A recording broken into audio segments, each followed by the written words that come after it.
আমার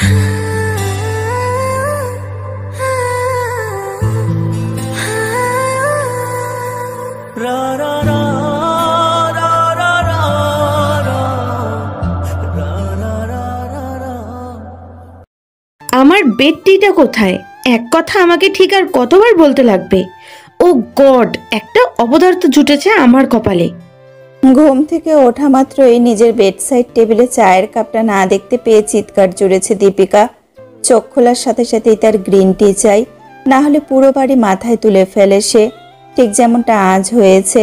মেয়ের চিৎকার শুনে দীপিকার মা মোনালি দেবী দৌড়ে ঘরে এসে বললেন, দীপিকা, কি হয়েছে? এত রেগে যাচ্ছ কেন baby? Mom, enough is enough. তুমি টাইম দেখছো? ও কিন্তু খুব ভালো করেই জানে যে ঘুম থেকে উঠেই আমার বেড টি লাগে, কিন্তু এখনো আমি আমার বেড টিটা পাইনি। আর না, আমি অনেক সহ্য করেছি, আজকে ওকে আমি এই বাড়ি থেকে বের করেই ছাড়বো। তুই ঠিক বলছিস দীপিকা, ও ভীষণ বার বেড়েছে। দাঁড়া, আমি গিয়ে দেখছি এমন কি মহান রাজকার্য করছে। মোনালি দেবী সবেমাত্র পাটা বাড়িয়েছিলেন, ঠিক তখনই আবির সেখানে হাতে ট্রে নিয়ে এসে পৌঁছায়। কিছুটা দূরে থাকা টেবিলটির দিকে এগিয়ে যেতে যেতে বলে, আমি এসে গেছি বড় ম্যাডাম, ক্ষমা করবেন। আসলে আবিরকে নিজের কথা শেষ করতে দেয় না দীপিকা। খুব রাগী গলায় ধমক দিয়ে সে বলে, আমি তোমার কোনো কথা শুনতেই চাই না। কটা বাজে? হ্যাঁ, 8:10। আর আমি কখন ঘুম থেকে উঠেছি? ঠিক 8টায়। তুমি জানো আমি দেরি করা একদম পছন্দ করি না, সেখানে তুমি 10 মিনিট লেট করলে কি ভেবে? এখন আমার মুখের সামনে এই ট্রে নিয়ে এসে আমাকে ইনসাল্ট করছো, তাই তো? ঠিক আছে, এই চা আজ আমি তোমাকেই খাওয়াবো। দীপিকা হঠাৎই আবিরের হাতে ধরে থাকা ট্রেটির ওপর থেকে চায়ের কাপটি হাতে নিয়ে নেয়। এরপর বেশ গরম সেই চা সোজা ছুঁড়ে মারে আবিরের মুখের ওপর। সারা মুখ লাল হয়ে ওঠে আবিরের। গরম থাকা সেই চায়ের কারণে পুরো মুখ জ্বলতে আরম্ভ করে, কিন্তু সে কোনোভাবেই বুঝতে দেয় না যে তার কষ্ট হচ্ছে। চুপচাপ মাথা নিচু করে সেখানেই দাঁড়িয়ে থাকে সে। মোনালি দেবী তা দেখে ভীষণ খুশি হয়ে বলেন, একদম ঠিক করেছিস তুই। দীপিকা খালি কাপটা ট্রের ওপর রেখে দিয়ে মেজাজ দেখিয়ে বলে, যাও গিয়ে আবার বানিয়ে নিয়ে এসো। আচ্ছা দীপিকা ম্যাডাম। আর কোনো কথা না বাড়িয়ে আবির সোজা সেই ঘর থেকে বেরিয়ে আসে। সেই যেই দিন থেকে এই বাড়িতে সে ঘর জামাই হিসেবে রয়েছে, সেদিন থেকে রোজ এইভাবে অপমানিত হতে হয় তাকে। প্রথম প্রথম খুব কষ্ট হতো আবিরের, এখন ব্যাপারটা গা সওয়া হয়ে গেছে। তাই আজকে ওর শরীরে যে যন্ত্রণাটা হচ্ছে, সেটা মনের যন্ত্রণার কাছে কিছুই মনে হলো না আবিরের। নিচের তলার লিভিং রুমে বসে খবরের কাগজ পড়ছেন এই বাড়ির মালিক তথা পুলিশ কমিশনার দেবাশিস চৌধুরী। আবিরকে সিঁড়ি থেকে নেমে আসতে দেখে উনি বলে উঠলেন, এ কি আবির, তোমার জামা এভাবে ভিজে গেল কি করে? আর তোমার মুখ এত লাল হয়ে গেল কিভাবে? একটু আগে পর্যন্ত ঠিকই ছিল। ও কিছু না বাবা, আসলে আজ চা দিতে একটু দেরি হয়ে গেছে তো, তাই দীপিকা ম্যাডাম আমার উপরে রেগে গেছেন। ও এমন কিছু না, আপনি চিন্তা করবেন না। আবির নিজের মুখ লুকানোর চেষ্টা করে, কিছুতেই ওনার সামনে সে ধরা পড়তে চায় না। কিন্তু দেবাশিস বাবু আবিরের সামনে গিয়ে দাঁড়িয়ে তার মাথায় হাত রেখে বলেন, না না, চিন্তা তো আমাকে করতে হবে। এভাবে প্রতিদিন তোমাকে ওরা অত্যাচার করবে আর আমি মুখ বন্ধ করে থাকবো, সেটা তো হতে পারে না। তাহলে একজন পুলিশ কমিশনার হয়ে কি লাভ আমার? কিছুই তো করতে পারছি না। দেবাশিস বাবু সবে নিজের কথা শেষই করেছিলেন, তখন ওপর থেকে দীপিকার চিৎকার ভেসে এলো, এবার যদি আমার চা আনতে দেরি হয়েছে তাহলে আজ এই বাড়িতেই তোমার শেষ দিন আবির। আবির দীপিকার সেই চিৎকার শুনে দেবাশিস বাবুর উদ্দেশ্যে বলে, আপনি এত ভাববেন না বাবা, আপনি যে আমার জন্য অনেক কিছু করেছেন। আমি সত্যি ঠিক আছি, এতটুকুতে আমার কষ্ট হবে না। আমি এখন যাই বাবা, এবার যদি দেরি হয়ে যায় দীপিকা ম্যাডাম সত্যি খুব রেগে যাবেন। আবির তাড়াতাড়ি রান্নাঘরের দিকে পা বাড়ায়। অন্যদিকে দীপিকা রেগে এদিক ওদিক পায়চারি করতে শুরু করে। ও ভাবছে কিভাবে আবিরকে এই বাড়ি থেকে বের করবে। দিনের পর দিন ইচ্ছে করে তাকে এত অপমান করছে, তবুও আবির এক পাও নড়ছে না। এটাই দীপিকাকে আরো রাগিয়ে দিচ্ছে। কিন্তু আর না, এবার কিছু একটা তো সে নিশ্চয়ই করবে। মনে মনে একটা পরিকল্পনা করলো দীপিকা। এরপর আবিরের উদ্দেশ্যে বলে উঠল, কি হলো? আর কতক্ষণ লাগবে? এই তো আমি এসে গেছি ম্যাডাম, এবার খুব বেশি দেরি কিন্তু করিনি। হ্যাঁ, উদ্ধার করে দিয়েছো আমাকে। এখন কি ট্রে হাতে নিয়েই দাঁড়িয়ে থাকবে, নাকি আমি আমার চাটা পাবো? এক্ষুনি দিচ্ছি দীপিকা ম্যাডাম। আবির সামনে থাকা টি টেবিলের ওপর ট্রেটি রাখে, এরপর চায়ের কাপটা দীপিকার হাতে তুলে দেয়। দীপিকা তাতে চুমুক দেওয়ার সাথে সাথে মুখ বেঁকিয়ে বলে, এটা কি চা বানিয়েছো তুমি? হ্যাঁ, আমার চায় চিনি কোথা থেকে এলো? তুমি কি আমার চায় চিনি মিশিয়েছো? চিনি? না না, আমি আপনার চায়ে চিনি মিশাইনি। একদম আমাকে মিথ্যে বলার চেষ্টা করবি না তুই। ইচ্ছে করে আমার চায় চিনি মিশিয়ে এখন মিথ্যে বলা হচ্ছে। আর এক মুহূর্তও আমি তোকে এই বাড়িতে থাকতে দেব না। তুই এক্ষুনি বেরোবি। আয় আমার সাথে। হাতে থাকা কাপটা মাটির দিকে ছুঁড়ে ফেলে দেয় দীপিকা। এরপর আবিরের হাত ধরে সে ওকে টানতে টানতে ঘরের বাইরে নিয়ে যেতে থাকে। মোনালি দেবী দীপিকার সেই ব্যবহারে সম্মতি জানিয়ে বলেন, দীপিকা, ওকে ঘাড় ধাক্কা দিয়ে বের করেছে। এই কাজের জন্য ওর কোনো ক্ষমা নেই। পাশের ঘরে ঘুমাচ্ছিল দীপিকার ছোট বোন দেবিকা। সকাল সকাল সেই চিৎকার চেঁচামেচিতে ঘুম ভেঙে যায় তার। বেশ বিরক্তিভাবেই বলে, উফ মম, সকাল সকাল কি হচ্ছে? তোমরা এত চিৎকার করছো যে আমি একটু ভালোভাবে ঘুমাতেও পারলাম না। এই দিদি, কি করছিস তুই? এভাবে ওর হাত ধরে কোথায় নিয়ে যাচ্ছিস? আমি একটাও কথা আর শুনতে চাই না আবির। আমি যখন বলেছি তুমি এক্ষুনি এখান থেকে বেরিয়ে যাবে, কথাটা কি তোমার কানে যাচ্ছে না? দয়া করে আমাকে এই বাড়ি থেকে বার করে দেবেন না। আমি আপনাকে সত্যি বলছি, আমার কথা বিশ্বাস করুন। তোমার মতন মিথ্যেবাদীকে আমি একটুও বিশ্বাস করি না। আমি আপনার পায়ে পড়ছি দীপিকা ম্যাডাম, আমাকে তাড়িয়ে দেবেন না। আমার যে কোথাও যাওয়ার জায়গা নেই, এই শেষবারের মতো আমাকে ক্ষমা করে দিন। আবির হাত জোর করে দীপিকার পায়ের কাছে বসে পড়ে। চোখ থেকে জল গড়িয়ে পড়ে গালের ওপর। এরপর দুই হাত দিয়ে ওর পা জড়িয়ে ধরতে দীপিকা নিজের পা ছাড়ানোর চেষ্টা করে বলে, এই কি করছোটা কি তুমি? আমার পাটা ছাড়ো। শোনো আবির, আমার সামনে এইসব ন্যাকা কান্না গেড়ে কিচ্ছু হবে না। আমি যেই ডিসিশনটা নিয়েছি সেটাই ফাইনাল। এক্ষুনি এই মুহূর্তে তুমি এই বাড়ি ছেড়ে চলে যাবে। আর এক সেকেন্ডও আমি তোমাকে সহ্য করতে পারছি না, জাস্ট সহ্য করতে পারছি না। দীপিকা ম্যাডাম, আমি তো এই শেষবারের মতো আপনার কাছ থেকে একটা সুযোগ চেয়েছি, আর শুধুমাত্র একটা সুযোগ দিন আমাকে। সুযোগ? My foot! তোকে বললাম না পা ছাড়। দীপিকা এক ঝটকায় আবিরকে নিজের পায়ের ওপর দিয়ে সরিয়ে দেয়। আবির তাল সামলাতে না পেরে মাটির দিকে পড়েই যাচ্ছিল, কিন্তু তখনই দেবাশিস বাবু ওকে ধরে নিলেন। এরপর ধীরে ধীরে আবিরকে দাঁড় করিয়ে দীপিকার উদ্দেশ্যে বেশ রেগেই বললেন, দীপিকা, এই সমস্ত কি হচ্ছে? এখনো তো তেমন কিছুই হয়নি ড্যাডি, তবে এবার হবে। দীপিকা তেড়ে আবিরের দিকে এগিয়ে যেতে গেলেই দেবাশিস বাবু ওকে ধমক দিয়ে বললেন, একদম ওর কাছে আসবি না দীপিকা। তোর সাহস দিনে দিনে খুব বেড়ে যাচ্ছে দেখছি। নিজের হাজব্যান্ডের গায়ে হাত তুলতে যাচ্ছিস। হাজবেন্ড? এই গাইয়া ছেলেটাকে আমি আমার হাজবেন্ড মানি না। তুমি আমাকে এই বিয়েটা জোর করে দিয়েছো ড্যাডি, তাই যেখানে বিয়েটাই একটা মিথ্যে, সেখানে আমাদের সম্পর্কটাও মিথ্যে। উনি তো ঠিকই বলেছেন বাবা, সত্যি তো আমি তো ওনার যোগ্য না। আর সত্যি সত্যি উনি তো বাধ্য হয়েছেন আমার মতো একজন অশিক্ষিত গেয়েও অনাথ ছেলেকে বিয়ে করতে। আমি আপনার সব শাস্তি মাথা পেতে নেব দীপিকা ম্যাডাম, শুধু আমাকে এই বাড়ি থেকে বার করে দেবেন না। আমি যেমন একটা কোনায় পড়ে থাকি সেইভাবেই পড়ে থাকবো। তুমি একদম চিন্তা করো না আবির, আমি থাকতে কেউ তোমাকে এই বাড়ি থেকে বের করতে পারবে না। যাও, তুমি নিচে যাও, আমি রামুকে বলছি ওষুধ লাগিয়ে দেবে। সঞ্জয় মাথা নেড়ে সে এখান থেকে চলে যেতেই মোনালি দেবী দেবাশিস বাবুর উদ্দেশ্যে টোন কেটে বললেন, হ্যাঁ, আরো মাথায় তোলো ওকে। একে তো এই ছেলেটা আমাদের শান্তিতে থাকতে দিচ্ছে না, তারপর তুমি ওকে আরো বেশি করে প্রশ্রয় দিচ্ছ। প্রশ্রয় তো তুমি দিচ্ছ মোনালি, তোমার মেয়েদের। তাই তো এভাবে মিথ্যে কথা বলতে পারছে। মানে কি বলতে চাচ্ছ তুমি? কে মিথ্যা বলছে দীপিকা? সেটা কি তুমি জানো না? আচ্ছা, আমি বলে দিচ্ছি। চায়ের সামান্য চিনি দেওয়ার জন্য ছেলেটাকে বাড়ি থেকে বের করে দিচ্ছিল, তাই তো? এবার যদি আমি বলি চাটা আমি বানিয়েছিলাম, আর ঠিক সেভাবেই বানিয়েছিলাম যেভাবে দীপিকা খেতে চাই। কি বলছো কি বাবা তুমি? হ্যাঁ, আমি বানিয়েছিলাম, কারণ সকালবেলায় তুই যা করেছিস আমি সবটাই বুঝতে পেরেছি। আর আমি এটাও বুঝেছিলাম যে তুই আরো বেশি কিছু ঘটাতে চলেছিস, সেটাই কিন্তু হয়েছে। দীপিকার দিকে কয়েক পা এগিয়ে গিয়ে দেবাশিস বাবু তার চোখের দিকে তাকিয়ে বললেন, আমার চোখের দিকে তাকিয়ে বল দেখি। মিথ্যে ও বলছে না, মিথ্যে তুই বলছিস।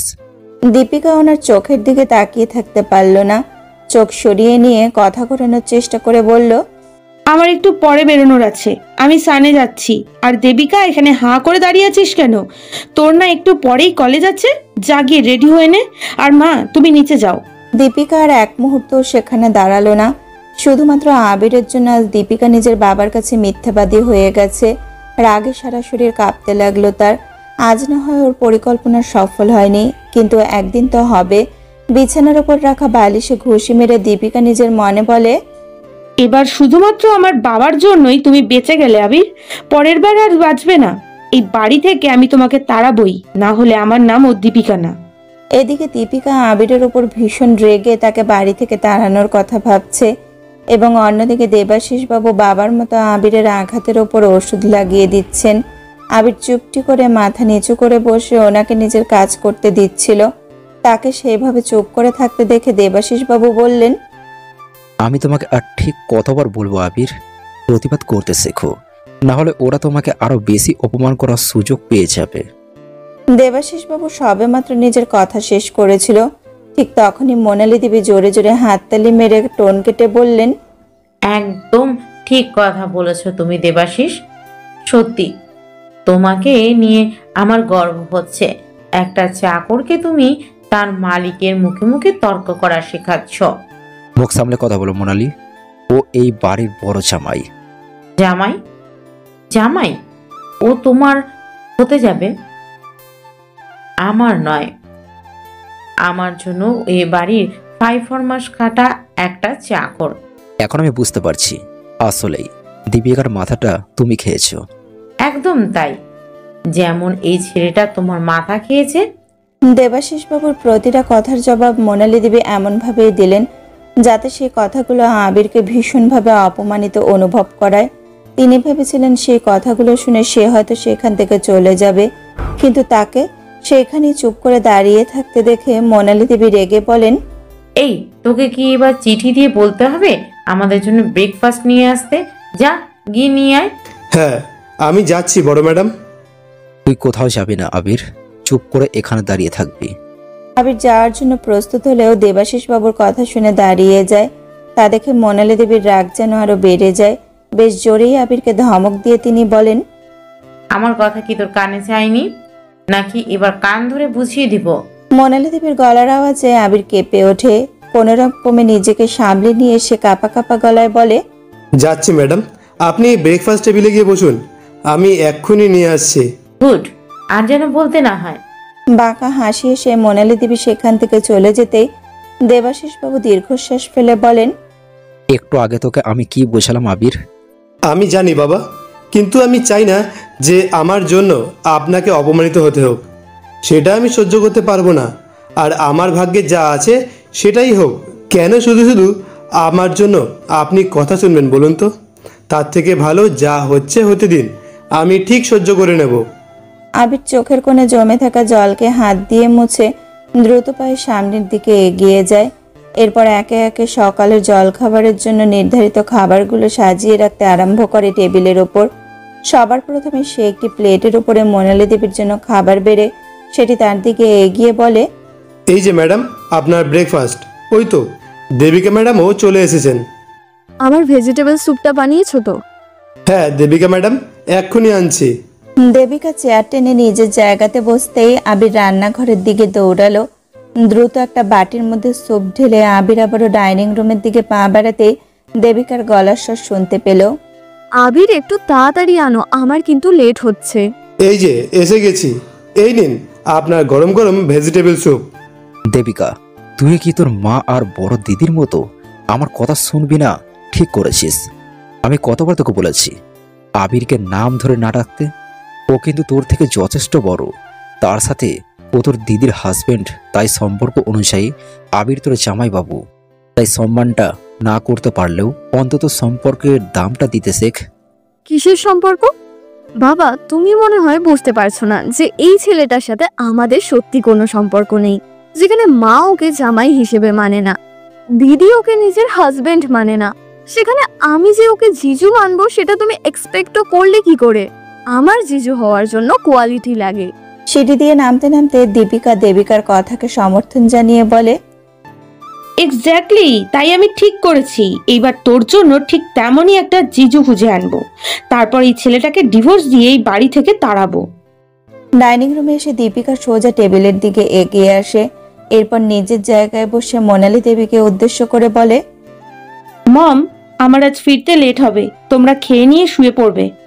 দীপিকার সেই কথার উত্তরে মোনালি দেবী কোনো কিছু বলতে যাওয়ার আগে দেবাশিস বাবু বললেন, কেন, কোথায় যাচ্ছিস তুই? মুস্কানের বাড়িতে পার্টি আছে, আমার সব ফ্রেন্ডরাও যাবে।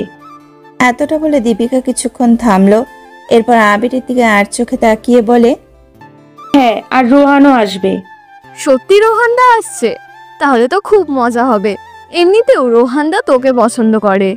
দেবিকা আবিরকে শুনিয়ে শুনিয়ে কথাটি বললে আবিরের চোয়াল শক্ত হয়ে যায়, কিন্তু পরক্ষণেই নিজেকে শান্ত করে নেয়।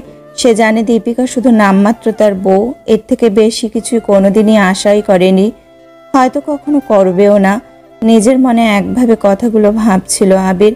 তখনই তাতে ব্যাঘাত ঘটায় দেবাশিস বাবুর গলার স্বর। যেখানেই যাচ্ছ যাও, কিন্তু রাত 9টার মধ্যে বাড়িতে ফিরতে হবে।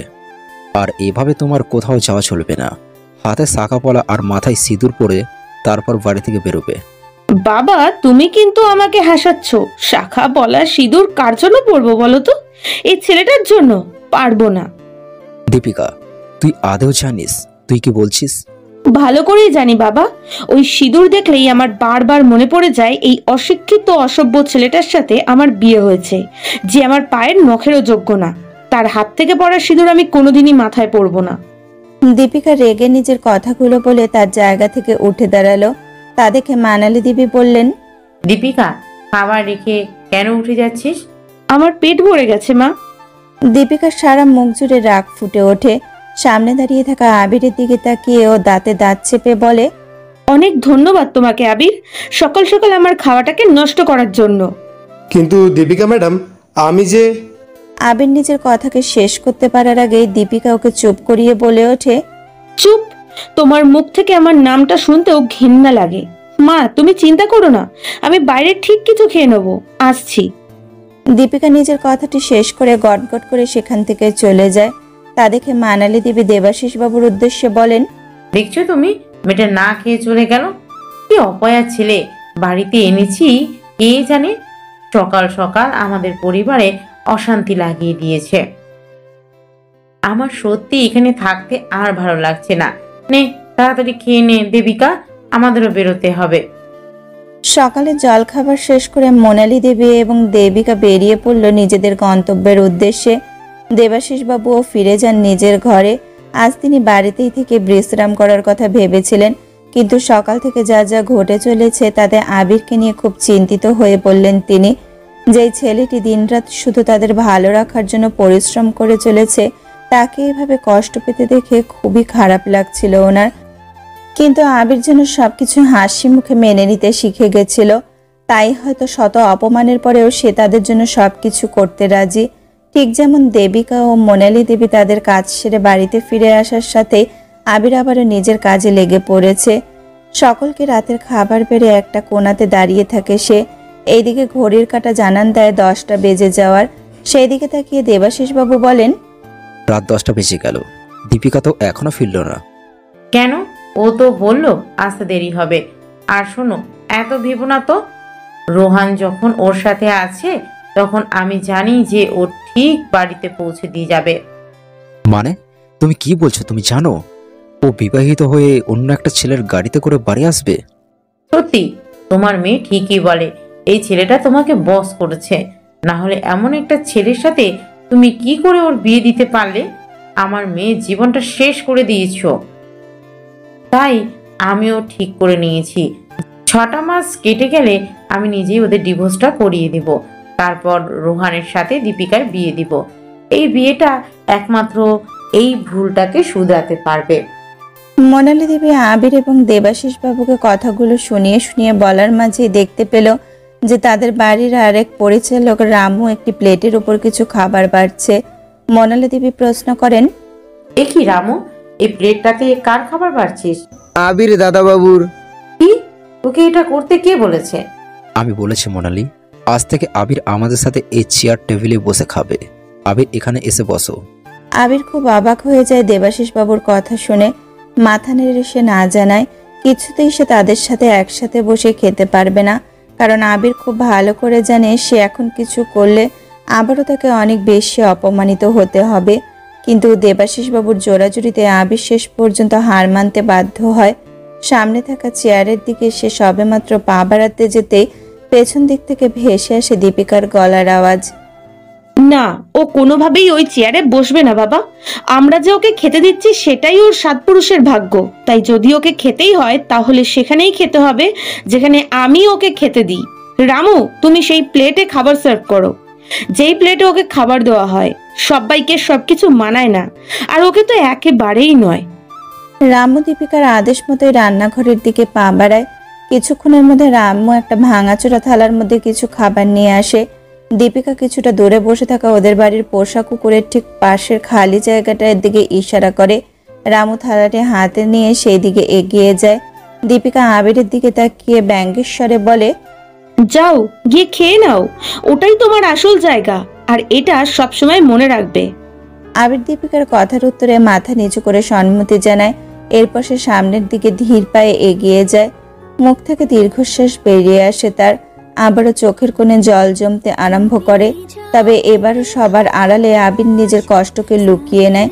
দেবাশিসবাবু এই সমস্ত কিছু সহ্য করতে না পেরে কিছু করতে যেতে মোনালি দেবী ওনার হাত চেপে ধরে বলেন, একদম উঠবে না তুমি। সকাল থেকে আমাদের অনেক অপমান করেছো, আর না, তোমাকে আমি আর একটা কিছুও করতে দেব না। চুপ করে এখানে বসে খাবে, না হলে এবার আমি তোমাকে শাস্তি দেব। মোনালি, কি বলছো কি তুমি? হ্যাঁ, ঠিকই বলছি।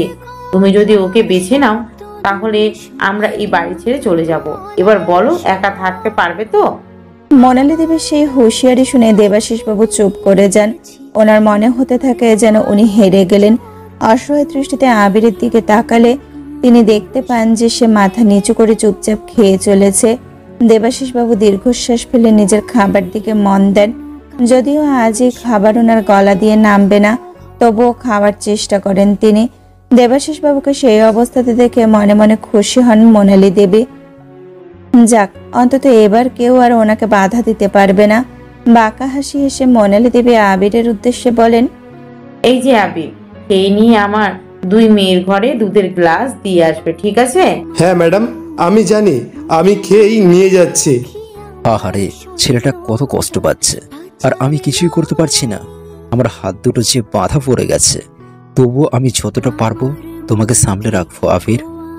নিজের মনে সে কথাগুলো বলে দেবাশিসবাবু বাকি খাবারটুকু কোনো মতে শেষ করে নিজের ঘরে ফিরে যান। আবিরও নিজের খাওয়া শেষ করে সমস্ত বাসনগুলো রান্নাঘরে নিয়ে যাওয়ার পর সেগুলো ধুয়ে রেখে এরপর দীপিকা এবং দেবিকার জন্য গরম দুধের গ্লাস নিয়ে এগিয়ে যেতে আরম্ভ করে তাদের ঘরের দিকে। অন্যদিকে বিছানার উপর দীপিকার পাশে বসে দেবিকা তার উদ্দেশ্যে বলে ওঠে, এই দিদি শোন না, কাল কলেজে 2টো অ্যাসাইনমেন্ট জমা নেবে। আমার অনেকটা হয়ে এসেছে, বাকিটা তুই একটু করে দিবি? আমি না বুঝতে পারছি না শেষটা কিভাবে করব। ঠিক আছে, আমি কাল সকালে উঠে করে দেব। কটায় লাগবে বল? ওই 9টার মধ্যে শেষ করলেই হবে। আচ্ছা, আমি দেখছি, তুই স্টাডি রুমে রেখে চলে যা। তুই সত্যি করে দিবি তো দি ভাই? না হলে অনেক বড় প্রবলেম হয়ে যাবে। বললাম তো করে দেব, এইবার তুই যা তো, আমার ঘুম পাচ্ছে। উফ। দেবিকা হ্যাঁ বাচক মাথা নেড়ে বিছানা থেকে উঠে দাঁড়ানোর সাথে ঘরের বাইরে থেকে ভেসে আসে আবিরের গলার আওয়াজ, আসতে পারি দীপিকা ম্যাডাম? আমি আপনার জন্য আর দেবিকা ম্যাডামের জন্য গরম দুধ নিয়ে এসেছি। হ্যাঁ, ভেতরে এসো, ওই টেবিলে রেখে দিয়ে যাও। আবির দীপিকার আদেশ মতো ঘরের ভেতরে ঢোকার পরে সোজা এগিয়ে যায় সেই টেবিলটির দিকে। এরপর ট্রের ওপর থেকে সেই দুধের কাচের গ্লাসগুলো নামিয়ে রাখতে দীপিকা তার উদ্দেশ্যে বলে, 1 মিনিট শোনো, কাল বিকেলে রেডি থাকবে তো? আমরা শপিং মলে যাব। পরশু দেবিকার কলেজে প্রোগ্রাম আছে, বুঝেছো? হ্যাঁ ম্যাডাম, আমি তাহলে এখন আসছি। শুভরাত্রি আপনাদের।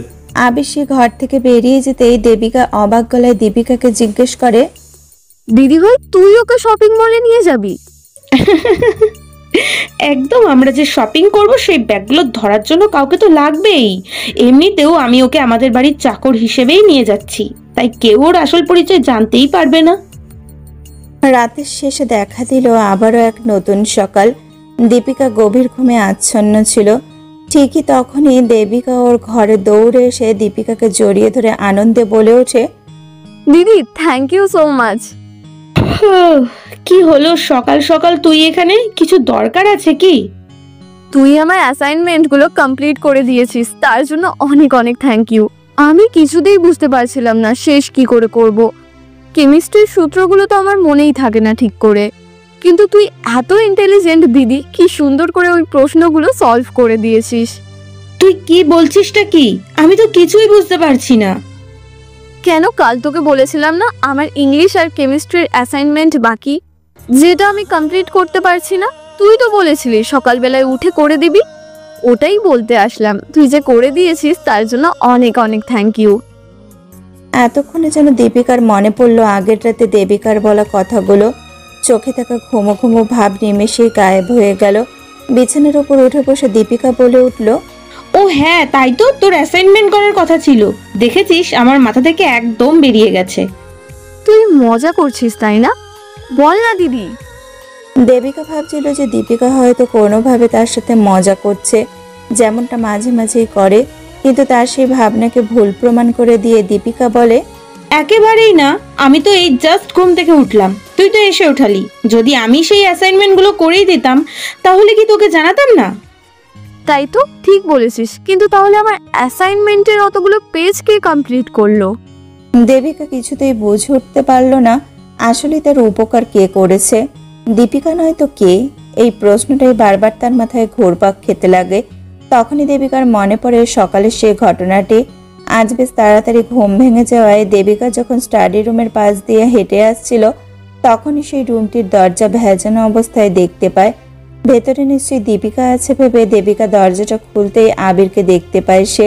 কিছুটা অবাক হয়ে দেবিকা জিজ্ঞেস করে, এ কি, তুমি এখানে এত সকালে? আসলে দিদিমণি, এই ঘরটা অনেকদিন পরিষ্কার করা হয়নি, তাই আর কি বাবা মানে বড় সাহেব বললেন।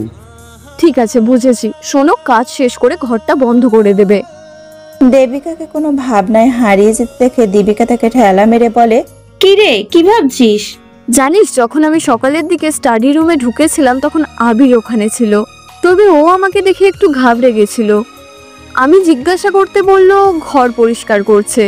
তবে দি, একটা কথা আমাকে ভাবাচ্ছে যে তার হ্যান্ডরাইটিংটা হুবহু আমার মতো কি করে। কি, তোর মতো? এটা কি করে হতে পারে? কারোর হাতের লেখা কি করে হুবহু অন্যজনের মতন হতে পারে? দীপিকা নিজের কথা শেষ করা মাত্রই আবির ঘরে প্রবেশ করে বলে, দেবিকা ম্যাডাম, আপনার গ্রিন টি সামনের টেবিলে রেখে দিচ্ছে। হ্যাঁ, ওখানেই রাখো। আবির বেডসাইড টেবিলের ওপর চায়ের কাপটি রেখে সে ঘর থেকে বেরিয়েই যাচ্ছিল, কিন্তু দীপিকা তাকে থামিয়ে বলে, একটু দাঁড়াও তো, সকালে তুমি কি স্টাডি রুমে ছিলে? হ্যাঁ হ্যাঁ ম্যাডাম, আমি তো ওই ঘরটা পরিষ্কার করেছিলাম। দেবিকা ম্যাডাম জানে তো। ঠিক আছে, তুমি যাও। দেবিকা, তুইও রেডি হয়ে কলেজের জন্য বেরিয়ে পড়। একে একে আবির ও দেবিকা ঘর থেকে বেরিয়ে গেলে দীপিকার মনে আবারও নানান প্রশ্ন জেগে ওঠে। তবে তাদের চুপ করিয়ে নিজের কাজে মন দেয় সে। ধীরে ধীরে রাত নেমে আসে। দীপিকা আজ বেশ তাড়াতাড়ি রাতের খাবার শেষে নিজের ঘরে শুয়ে রয়েছে। তখনই দেবিকা তার ঘরে আসে। দীপিকা তাকে দেখে উঠে বসে বলে, কেমন গেল আজ কলেজ? খুব ভালো। জানিস, ম্যাডাম বলেছে আমার অ্যাসাইনমেন্ট ভীষণ ভালো লেগেছে তার। অনেক বছর পর এত ভালো কোনো অ্যাসাইনমেন্ট উনি দেখেছেন।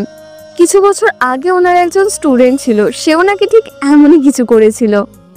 আমাদের কলেজের টপার ছিল সে। আচ্ছা, বুঝেছি। শোন, বাবা এসেছে কি? হ্যাঁ, এসেছে, কিন্তু তুই জিজ্ঞাসা করছিস হঠাৎ? আমার একটু কথা আছে, তুই বস, আমি আসছি।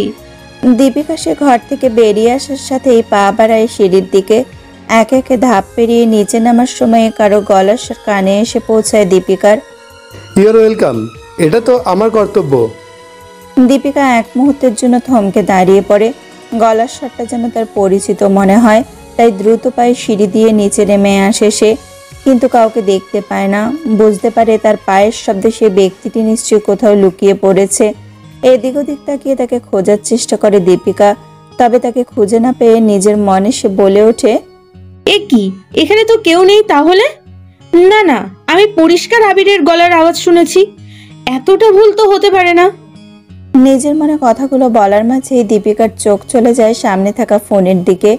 হাতে তুলে নিয়ে কিছু বোতাম টিপতেই কিছুক্ষণ আগে সে কথোপকথনের সময়সীমা ফুটে ওঠে ছোট্ট স্ক্রিনটাতে। হ্যাঁ তাই তো, ঠিকই শুনেছিলাম, 10 মিনিট ধরে কেউ কথা বলছে। বিন্দুমাত্র কোনো সময় নষ্ট না করে দীপিকা দ্রুত সেই নাম্বারটি ডায়াল করে। বেশ কয়েকবার রিং হওয়ার পর কেউ সে কলটি রিসিভ করলে দীপিকা প্রশ্ন করে, হ্যালো, হ্যাঁ কে বলছেন জানতে পারি? ইয়েস ম্যাডাম, আমার নাম ইরফান। একটু আগে কি কোনো ছেলে আপনার সাথে কথা বলছিল? ইয়েস ম্যাডাম, উনি আমার স্যারের সাথে কথা বলছিলেন আপনার বাড়ি যাওয়ার ব্যাপার নিয়ে। কি কথা হয়েছে একটু বলতে পারবেন প্লিজ?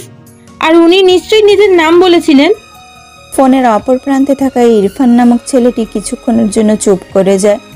অবশ্য খানিক পরে সে বলে ওঠে, কি কথা হয়েছে সেটা কি করে বলি, পুরোটাই তো ইংরেজিতে হয়েছিল। আমি তো ওই একটু একটু বুঝি, তাই যতটুকু বুঝলাম স্যার বড় স্যারের সাথে দেখা করতে যাবেন। আর নাম হ্যাঁ মনে হয় সঞ্জয় বলেছিল। দীপিকা পেছনে অবাক হয়ে যায় সেই নামটি শুনে। নিজের মনে সে বলে ওঠে, সঞ্জয়? কিন্তু এই নামের কেউ তো আমাদের বাড়িতে কাজ করে না, আর বাবা ছাড়া তো তেমন কেউ ইংলিশ জানেও না। হচ্ছেটা কি আসলে? আমি তো কিছুই বুঝতে পারছি না। তার মানে আমাদের ঘরের কেউই মিথ্যে নাম নিয়ে কথা বলছে। একটা কথা বলার ছিল ম্যাডাম, স্যার কিন্তু খুব সুন্দর ইংরেজি বলে। এত সুন্দর ইংরেজি বলার ধরন আমি কখনো শুনিনি। আমি না ওনার থেকে শিখতে চাই, যদি ওনার অসুবিধে না থাকে। আচ্ছা ঠিক আছে, আমি ওকে বলে দেব। ফোনটি কেটে দেওয়ার পর দীপিকা সেটি নামিয়ে রাখে টেবিলের ওপর। ঠিক তখনই পেছন দিক থেকে ভেসে এলো দেবাশিস বাবুর গলার স্বর। কিরে দীপিকা, তুই এখানে কি করছিস? বাবা তুমি কোথায় ছিলে এতক্ষণ? কেন, আমি তো ভেতরের ঘরেই ছিলাম। কোনো অসুবিধা হয়েছে কি? আমার কি ব্যাপারটা বাবাকে বলা ঠিক হবে, নাকি নিজেই ব্যাপারটা দেখব? আমার মনে হয় আগেই আমারই জানা উচিত হবে। চারিদিকে তো সিসিটিভি ক্যামেরা রয়েছে, সেখান থেকেই দেখে নেব। কিন্তু ব্যাপারটা খুব সাবধানে করতে হবে, বাবাকে আপাতত বুঝতে দেওয়া যাবে না। দীপিকাকে কোনো বিষয়ে চিন্তায় থাকতে দেখে দেবাশিস বাবু প্রশ্ন করেন, কিরে, কি ভাবছিস এত? না মানে ওই কিছু না, আমার তোমার সাথে কিছু কথা বলার আছে। বাবা তুমি কি সকালবেলায় আবিরকে আমাদের স্টাডি রুমটা পরিষ্কার করতে বলেছিলে? কই না তো, তেমন কিছু তো আমি। দেবাশিস বাবু নিজের কথাগুলো বলার মাঝেই হঠাৎ থেমে যান। দীপিকার হঠাৎই সেরকম প্রশ্ন করার পেছনের কারণ বুঝতে পারেন না তিনি, কিন্তু ওনার বারবার যেন মনে হতে থাকে এই প্রশ্নটির পেছনের কারণ কোনোভাবে স্বাভাবিক হতে পারে না। এবং গত কিছুদিন ধরে আবিরের সাথে যে পরিমাণ অত্যাচার হয়ে চলেছে, তাতে যে কোনো একটা সমস্যার সৃষ্টি হতে পারে সেটা বুঝতে পারলেন দেবাশিস বাবু। তাই দ্রুত পরিস্থিতিকে নিজের দিকে ঘুরিয়ে নিয়ে তিনি বলেন, আমিও না, সত্যি খালি ভুলে যাই। অনেকদিন ধরেই তোদের স্টাডির ঘরটা একটু পরিষ্কার করে দেওয়ানোর কথা ভাবছিলাম, কিন্তু কেউই ফাঁকা ছিল না। তাই আজ আবিরকে বলাতেও করে দিয়েছে। কিন্তু তুই হঠাৎ এই কথা জিজ্ঞেস করছিস, কোনো অসুবিধা হয়েছে কি? না না কোনো অসুবিধা নেই, আসলে দেবিকা সকালবেলায় ওকে হঠাৎ সেখানে দেখে একটু অবাক হয়ে গেছিল, তাই না তোমাকে জিজ্ঞাসা করলাম, তেমন কিছুই না। আচ্ছা তুমি এবার খেয়ে শুয়ে পড়ো, আমি ওপরে যাচ্ছি, গুড নাইট।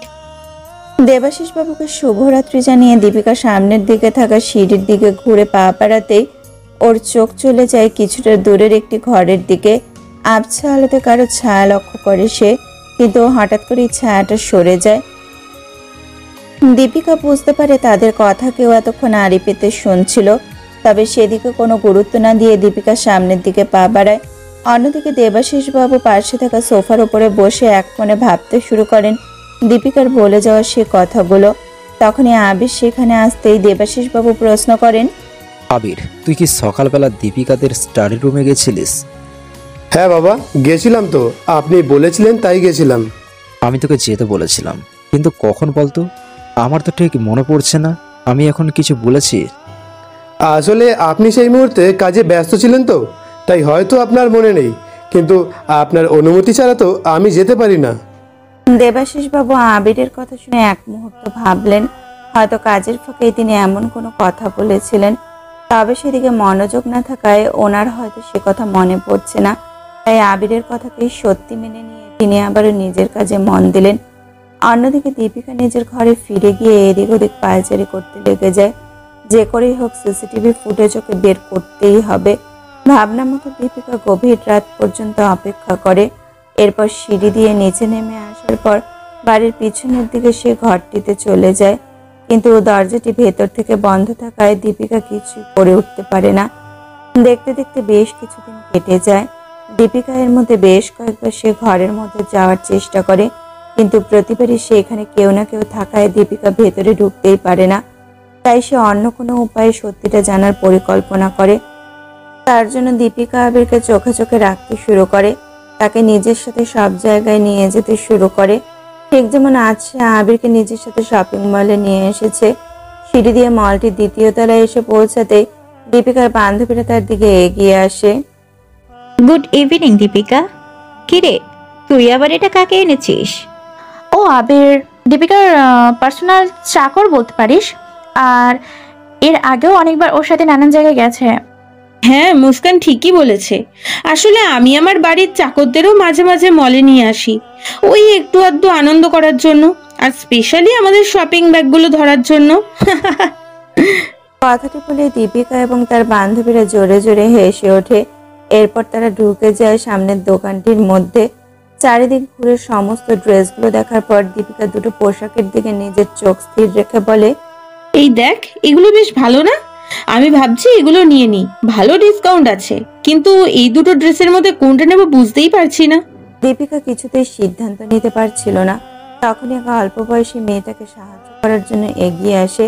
সে হাসি মুখে দীপিকার উদ্দেশ্যে বলে, ম্যাম, আপনি দুটো নিয়ে নিন না। আসলে আপনি দুটো নিলে ডিসকাউন্ট বেশি পড়বে, আর এই দুটো ড্রেসই আপনাকে ভীষণ সুন্দর লাগবে।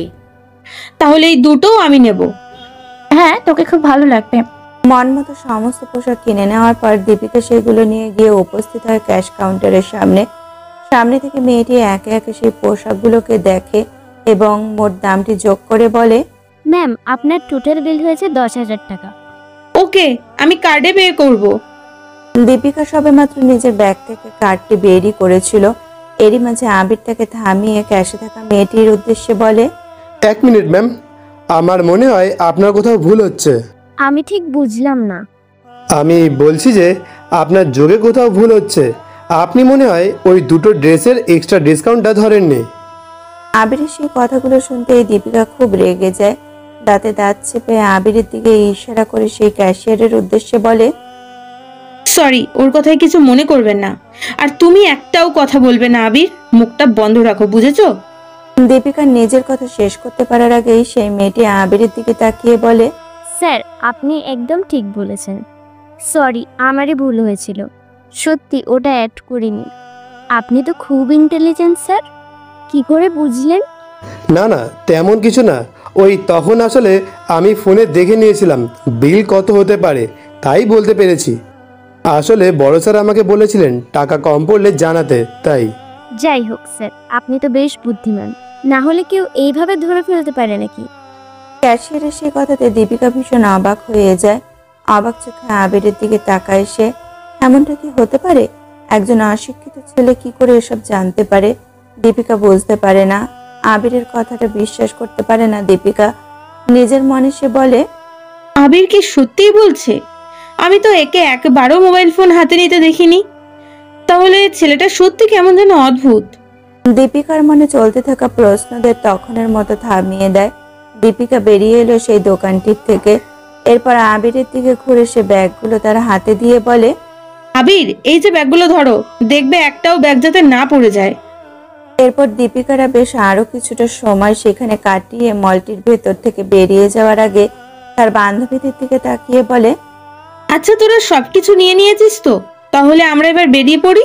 নিজেদের মধ্যে গল্প করতে করতে তারা সামনের দিকে এগিয়ে যাচ্ছিল। এমন সময় কোনো আওয়াজ পেয়ে দীপিকা পেছনের দিকে তাকাতেই দেখে আবির মাটিতে পড়ে রয়েছে এবং তার সমস্ত শপিং ব্যাগগুলো এদিক ওদিক ছড়িয়ে ছিটিয়ে গেছে। তা দেখে দীপিকা রাগে চিৎকার করে ওঠে, ও গড, অপদার্থ একটা! তোমাকে আমি বলেছিলাম না দেখে চলতে, সবকিছু ফেলে দিলে তো। দীপিকার চিৎকারে ছাপিয়ে যায় একজন মহিলার গলার স্বর। তাদের দিকে দৌড়ে আসতে আসতে তিনি বলতে লাগলেন, ওই তো ওই ছেলেটা আমার বাচ্চাটাকে নিয়ে চলে যাচ্ছিল। কিছুক্ষণের মধ্যে সেই মহিলাটি তাদের কাছে এসে পৌঁছালো। সেই গার্ড লোকটি ছেলেটিকে মাটি থেকে তুলে তার জামার কলার ধরে বলে, তোর এত বড় সাহস, বাচ্চা চুরি করেছিস? দে, এক্ষুনি ফেরত দে। চারিদিকে ভিড় জড়ো হয়ে যাওয়াতে ছেলেটি ভয় পেয়ে সেই মহিলাটির কাছে বাচ্চাটিকে ফেরত দিয়ে দেয়। মহিলাটি বাচ্চাটিকে নিজের সাথে চেপে ধরে সে আবিরকে ধন্যবাদ জানিয়ে বলে, আপনাকে অনেক ধন্যবাদ। ভাগ্যিস আপনি ওনার সাথে ধাক্কা লেগেছিলেন, না হলে আমার বাচ্চাটাকে নিয়ে ও পালিয়ে যেত। না না, এভাবে আমাকে ধন্যবাদ জানাবেন না। আমি তো এসব কিছুই জানতাম না। আসলে এতগুলো ব্যাগ ছিল তো আমি বুঝতে পারিনি যে ওনার সাথে ধাক্কা লেগে যাবে। এখন তো মনে হয় ধাক্কা লেগে ভালোই হয়েছে। আবির বোকার মতো হাসতে আরম্ভ করলে দীপিকা চোখ সরু করে তার দিকে তাকিয়ে থাকে। বিষয়টা তার কাছে খুব অদ্ভুত মনে হয়। দীপিকাকে ভাবনাতে হারিয়ে যেতে দেখে মুস্কান জিজ্ঞেস করে, কিরে কি ভাবছিস? না তো তেমন কিছু না। মুখে না বললেও দীপিকার মনে হাজারো প্রশ্ন জমতে শুরু করে। অন্তত ধীর স্বরে নিজেই নিজে বলে উঠল, পুরোটাই কি কাকতালীয় নাকি অন্য কোনো ব্যাপার আছে? আবির তো এই প্রথমবার এত বেশি ব্যাগ ক্যারি করছে না। এর আগেও এর থেকে অনেক বেশি ব্যাগও ক্যারি করেছে, তখন তো কোথাও তেমন কিছু হয়নি। আর লাস্ট 5 মিনিট ধরে আমরা হাঁটছি, এমন কিছু হওয়া থাকলে তো আগেই হতে পারতো। কিন্তু হঠাৎ এই লোকটার সাথেই ও ধাক্কা খেলো কেন? না না, আমি মনে হয় একটু বেশিই ভাবছি। সেই দিনের মতো নিজের মনকে চুপ করিয়ে দীপিকা বাড়ি ফিরে আসে। যদিও এরপর তেমন কোনো রহস্যময় কোনো ঘটনা ঘটেনি, কিন্তু আবারও আবিরের উপর তার সন্দেহ গভীর হতে আরম্ভ করলো। দীপিকার কলেজের রিউনিয়নের দিনে প্রায় 2 বছর পর আবারও নিজের কলেজে যাচ্ছে দীপিকা। তাই সকাল সকাল তৈরি হয়ে নিয়ে এসে দেবিকার সাথে নিচে নেমে আসে। কিছুটা দূরে আবিরকে দাঁড়িয়ে থাকতে দেখে দীপিকা তার দিকে এগিয়ে বলে, তুমি তো রেডি হয়ে গেছো দেখছি। শোনো, কলেজের ফাংশন হয়ে গেলে আমরা একটু কফি শপে যাব, ঠিক আছে? আর হ্যাঁ, আজকে অন্তত একটু দেখে চলবে। আবির মাথা নেড়ে সেই কথাকে সম্মতি জানায়। এরপর তারা বেরিয়ে পড়ে কলেজের উদ্দেশ্যে। যদিও দীপিকা আজ আবিরকে নিজের সাথে নিয়ে যেতে চায়নি, কিন্তু দেবাশিস বাবুর জন্য দীপিকা ওকে নিয়ে যেতে বাধ্য হয়। অবশেষে কলেজে পৌঁছলে দীপিকারা মেতে ওঠে আনন্দে। সকলের সাথে হাসি আনন্দ মেশানো সময় কাটানোর পর হঠাৎই সেখানে আয়োজন করা হয় একটি খেলার। সেই গেম শো এর হোস্ট সেখানে উপস্থিত সকলের উদ্দেশ্যে বলে, ওকে এভরিওয়ান, আজকে আমরা একটা গেম খেলবো। তোমাদের মধ্যে থেকে একজনকে আমরা বেছে নেব, তারপর তাকে খুঁজে বের করতে হবে এই রুমালটা কার কাছে আছে। জিততে পারলেই পুরস্কার আছে। হাতে ধরে থাকা লাল রঙের রুমালটি সকলের উদ্দেশ্যে দেখিয়ে সে সেখানে উপস্থিত ভিড়ের মধ্যে থেকে বেছে নেয় আবিরকে। তুমি এসো। আমি? হ্যাঁ, তোমাকেই বলছি, এসো। তার কথা শুনে দেবিকা বেশ ভয় পেয়ে যায়। কোনোভাবে আবির যদি ভুলভাল কিছু করে তাহলে তাদের আর কোনো সম্মান থাকবে না। এমনটা ভেবে দেবিকা দীপিকার উদ্দেশ্যে বলে, দিদি এবার কি করবি? শিওর আজকে আমাদের ইনসাল্ট হবে। ওরা কি আর অন্য কাউকে খুঁজে পেল না? তুই কিছু কর দি। দাঁড়া দেখছি। এক্সকিউজ মি, আমি বলছিলাম যে ও না এইসব খেলতে পারবে না। আপনার প্লিজ একটু অন্য কাউকে দেখুন না। দীপিকা চেষ্টা করেছিল কোনোভাবে সেই পরিস্থিতিকে পাল্টানোর, কিন্তু তাকে নিরাশ করে মেয়েটি বলে উঠল, এমনটা তো হবে না ম্যাডাম, আমরা ওনাকেই চুজ করে নিয়েছি, ওনাকেই আসতে হবে। আপনি এখানে আসুন। আবির হ্যাঁ সূচক মাথা নেড়ে সামনের দিকে পা বাড়াতে যেতে দীপিকা তার হাত ধরে এবং তার চোখে চোখ রেখে গম্ভীর স্বরে বলে, শোনো, যাই করো না কেন দরকার ছাড়া এক ফোঁটাও নিজের মুখ খুলবে না, বুঝেছো? আবির আবারও ধীরভাবে নিজের মাথা নেড়ে সামনের দিকে এগিয়ে যায়। সেই খেলাটির দায়িত্বে থাকা মেয়েটির কাছে গিয়ে পৌঁছালে সে আবিরের উদ্দেশ্যে বলে ওঠে, আপনি এখানে দাঁড়ান, আর এবার আমি ভিড়ের মধ্যে থেকে 10 জনকে চুজ করব, আর আপনাকে বলতে হবে এই রুমালটা কার কাছে আছে। এবার আপনি ওই দিকে ঘুরে যান, আর আমি যখন বলবো তখন আবার ঘুরে যাবেন। আবির তার কথা মতো পেছন দিকে ঘুরে চোখ বন্ধ করে নেয়। এরপর সেই ভিড়ের থেকে একে একে 10 জনকে বেছে নেয় সেই মেয়েটি, এবং দীপিকাও সেই 10 জনের মধ্যে নির্বাচিত হয়। এরপর মেয়েটি রুমালটি দীপিকার হাতে দিয়ে সেটি লুকিয়ে রাখতে বলে। তারপর আবিরকে ঘুরে দাঁড়ানোর কথা বলে। সেই মতো সে ঘুরে দাঁড়িয়ে চোখ খোলে। খেলাটির দায়িত্বে থাকা মেয়েটি তার উদ্দেশ্যে বলে, এবার তোমায় রুমালটা খুঁজে বের করতে হবে। তুমি রেডি তো? আবির মাথা নাড়ায়। এরপর সে সামনে দাঁড়িয়ে থাকা কলেজে সেই ছাত্রছাত্রীদের দিকে এগিয়ে যায়। আবিরের চোখের দৃষ্টি যেন ভীষণ শান্ত হয়ে যায়। সকলকে ভালো করে পরীক্ষা করার পর সে এগিয়ে যায় দীপিকার দিকে। এরপর ভীষণ শান্ত গলায় সে বলে, দিন। কি দেব? রুমালটা। আমার কাছে তো রুমালটা নেই। আমি জানি দীপিকা ম্যাডাম, রুমালটা আপনার কাছেই আছে। আপনার চোখ বলে দিচ্ছে যে আমি ঠিক বলছি। কথাটি বলে আবির মুচকি হাসে। তার সেই হাসি হাসি যেন দীপিকাকে ভীষণ অবাক করে দেয়। দীপিকা মিথ্যে বলতে চাইলেও যেন বলতে পারে না। আপনা আপনি সে তার পকেটে থাকা রুমালটা বের করে আবিরের হাতে দিয়ে দেয়। আবির সেই রুমালটি নিয়ে আবারও আগের জায়গায় ফিরে আসে। এরপর সেটি সেই মেয়েটিকে দিতে সে বলে, আপনি তো একবারই ধরে ফেললেন রুমালটা কার কাছে আছে, কিন্তু আপনি কি করে বুঝলেন রুমালটা ওনার কাছেই আছে? আসলে আমি ওনাকে একটু আধটু চিনি, তাই মানুষটাকে যখন আমি জানি তখন ওনার কাছে রুমালটা আছে কি না সেটাও জেনে গেছি। এটা এমন কিছু শক্ত ব্যাপার না। আর সত্যি বলতে গেলে যদি রুমালটা অন্য কারোর কাছে থাকতো তাহলে হয়তো একটু সমস্যা হতেই পারতো। আমরা যাদের চিনি ঠিক তাদের বুঝে যাই। That's amazing. এই নিন আমাদের তরফ থেকে আপনাকে এই দুটো কফি শপের ভাউচার। এই প্রাইসটা যদি আপনারা ওনার হাতে দেন তাহলে আমি খুব খুশি হব। আর যদি উনি না থাকতো এতজনের সামনে আমার সাহসটা আমি কখনোই পেতাম না। কে হন উনি আপনার? আমাদের মতো অনাথ ছেলেদের পরিবারে উনি। যাদের কেউ নেই তাদের সব কিছুই উনি। শুধু এইটুকুই বলবো, তাই আমার জেতাই পুরস্কার ওনার প্রাপ্য। মেয়েটি আবিরের কথাতে সম্মতি জানিয়ে দীপিকার হাতে সেই পুরস্কারটি তুলে দেয়। এরপর আবারও সে সেখানে উপস্থিত দর্শকদের উদ্দেশ্যে বলে, চলুন তাহলে আমাদের গেমটা আবার কন্টিনিউ করা যাক। কলেজে সেই দিনটি খুবই আনন্দে কাটিয়ে দীপিকারা বেরিয়ে পড়ে বাড়ির দিকে। হাইওয়ে ধরে যখন তারা নিজেদের গন্তব্যের দিকে এগিয়ে চলেছে তখনই দীপিকা আবিরকে বলে, আজকাল দেখছি সিনেমার ডায়লগও বলতে শিখে গেছো। আমার বলা কথাগুলো যদি আপনার তাই মনে হয় সেটাই ঠিক। এই দি ভাই শোন না, বলছি কফি শপে যাবি না? এই ভাউচারে তো কাল পর্যন্তই সময় রয়েছে। হ্যাঁ, আমরা কফি শপে যাবো তো। ড্রাইভার গাড়ি ঘোরাও। এই গাড়ি ঘোরাবে মানে কি? তুই কি আবিরকেও আমাদের সাথে নিয়ে যাওয়ার প্ল্যান করছিস নাকি? হ্যাঁ, ও আজ আমাদের সাথেই যাবে। কোনোদিন তো বড় কোনো কফি শপে যায়নি, আজ না হয় ঘুরিয়ে আনবো।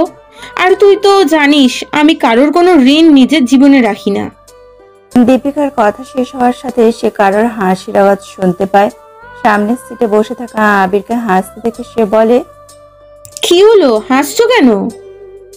যদি আমি জানতাম যে আমার জেতা আপনার জন্য ঋণ হয়ে যাবে তাহলে নিশ্চয়ই হেরে যেতাম দীপিকা ম্যাডাম। আমি যে আপনাকে কোনোভাবেই ঋণী করতে চাই না। তোমার সেই ক্ষমতাও নেই আবির। নেহাতি আজ তুমি জিতে গেছো, কিন্তু বারবার তো জিতে যাবে না। ভেবে নাও এটা জাস্ট একটা ট্রিট। আসলে আমরা কাউকে খালি মুখে ফেরাই না।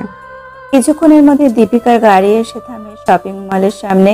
দরজা খুলে বাইরে বেরিয়ে আসার পর দীপিকারা এগিয়ে যেতে শুরু করে সামনে থাকা দরজার দিকে। কিন্তু তখনই তাদের উদ্দেশ্য করে দুটো ছেলে টোন কেটে বলে, এই মেয়েটাকে দেখেছিস? একদম সিনেমার হিরোইনদের মতো। কি ফিগার, কি লুকস, পুরো মার ডালা। ওর পাশের মেয়েটাও কিন্তু কম যায় না বল। কি মামনি, কোথায় যাচ্ছ? সাথে কি ওটা তোমার দাদা নাকি? আরে আরে, তোমার দাদাকে কষ্ট দিচ্ছ কেন? চলো আমরা তোমাদের নিয়ে যাচ্ছি।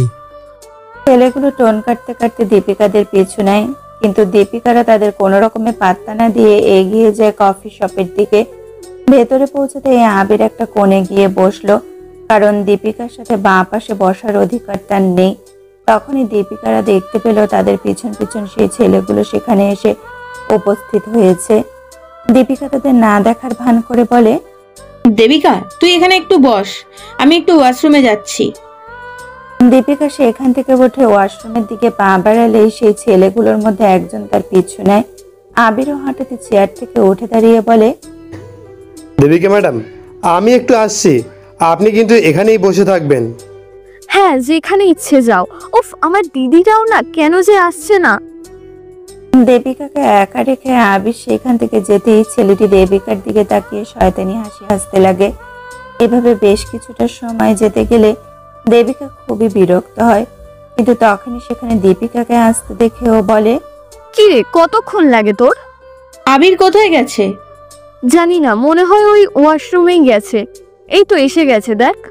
দেবিকা নিজের কথা শেষ করার সাথে সাথে আবিরও সেখানে চলে আসে, আর তার ঠিক পিছু পিছু সেই ছেলেটিও দৌড়ে আসে এবং সে দীপিকার সামনে হাত জোর করে বসে, কাঁপা কাঁপা গলায় বলে, আমাকে ক্ষমা করবেন। আমি সত্যি আর কখনো কোনো মেয়ের দিকে খারাপ চোখে তাকাবো না। তাকানো তো দূরের কথা, কখনো কোনো মেয়ে দেখবই না। সবসময় রাস্তার দিকে চোখ করে হাঁটবো, আর আজ থেকে আমি কখনো কোনো মেয়েকে ট্রোল কাটবো না। এই আমি কান ধরছি, আমাকে ক্ষমা করে দিন। আজ থেকে সব মেয়ে আমার বোনের মতো। এ কি, আপনি আমার পায়ে পড়ছেন কেন? সে এক মুহূর্তের জন্য আবিরের দিকে তাকায় এবং পর মুহূর্তে সে আবারও ভয় মেশানো গলায় বলে, আমাকে ক্ষমা করে দিন ম্যাম, না হলে আমাকে আজকে কেউ বাঁচাতে পারবে না। আমি এত তাড়াতাড়ি মরতে চাই না। ঠিক আছে ঠিক আছে, আমি ক্ষমা করে দিচ্ছি আপনাকে। আমি আপনার কাছে ঋণী হয়ে থাকলাম। অনেক অনেক ধন্যবাদ আপনাকে। নিজের কথাটি এক নিঃশ্বাসে শেষ করে সে দৌড়ে সেখান থেকে বেরিয়ে যায়। দীপিকা বুঝে উঠতে পারছে না কি হচ্ছে, তবে ছেলেটির ভীত চোখে আবিরের দিকে তাকানোটা চোখ এড়ায়নি দীপিকার। তার মানে কি আবির কিছু করেছে? মনে মনে এটাই ভাবছিল দীপিকা। তখনই কফি শপের ওয়েটার বলে ওঠে, ম্যাডাম, আপনাদের অর্ডার রেডি, কাইন্ডলি একটু এসে নিয়ে যাবেন। দীপিকা কোনো কথা না বাড়িয়ে গরম গরম কফিগুলো নিয়ে ফিরে আসে নিজের বসার জায়গায়। ঠিক তখনই আবিরকে নিজের সামনে দাঁড়িয়ে থাকতে খেয়াল করে সে।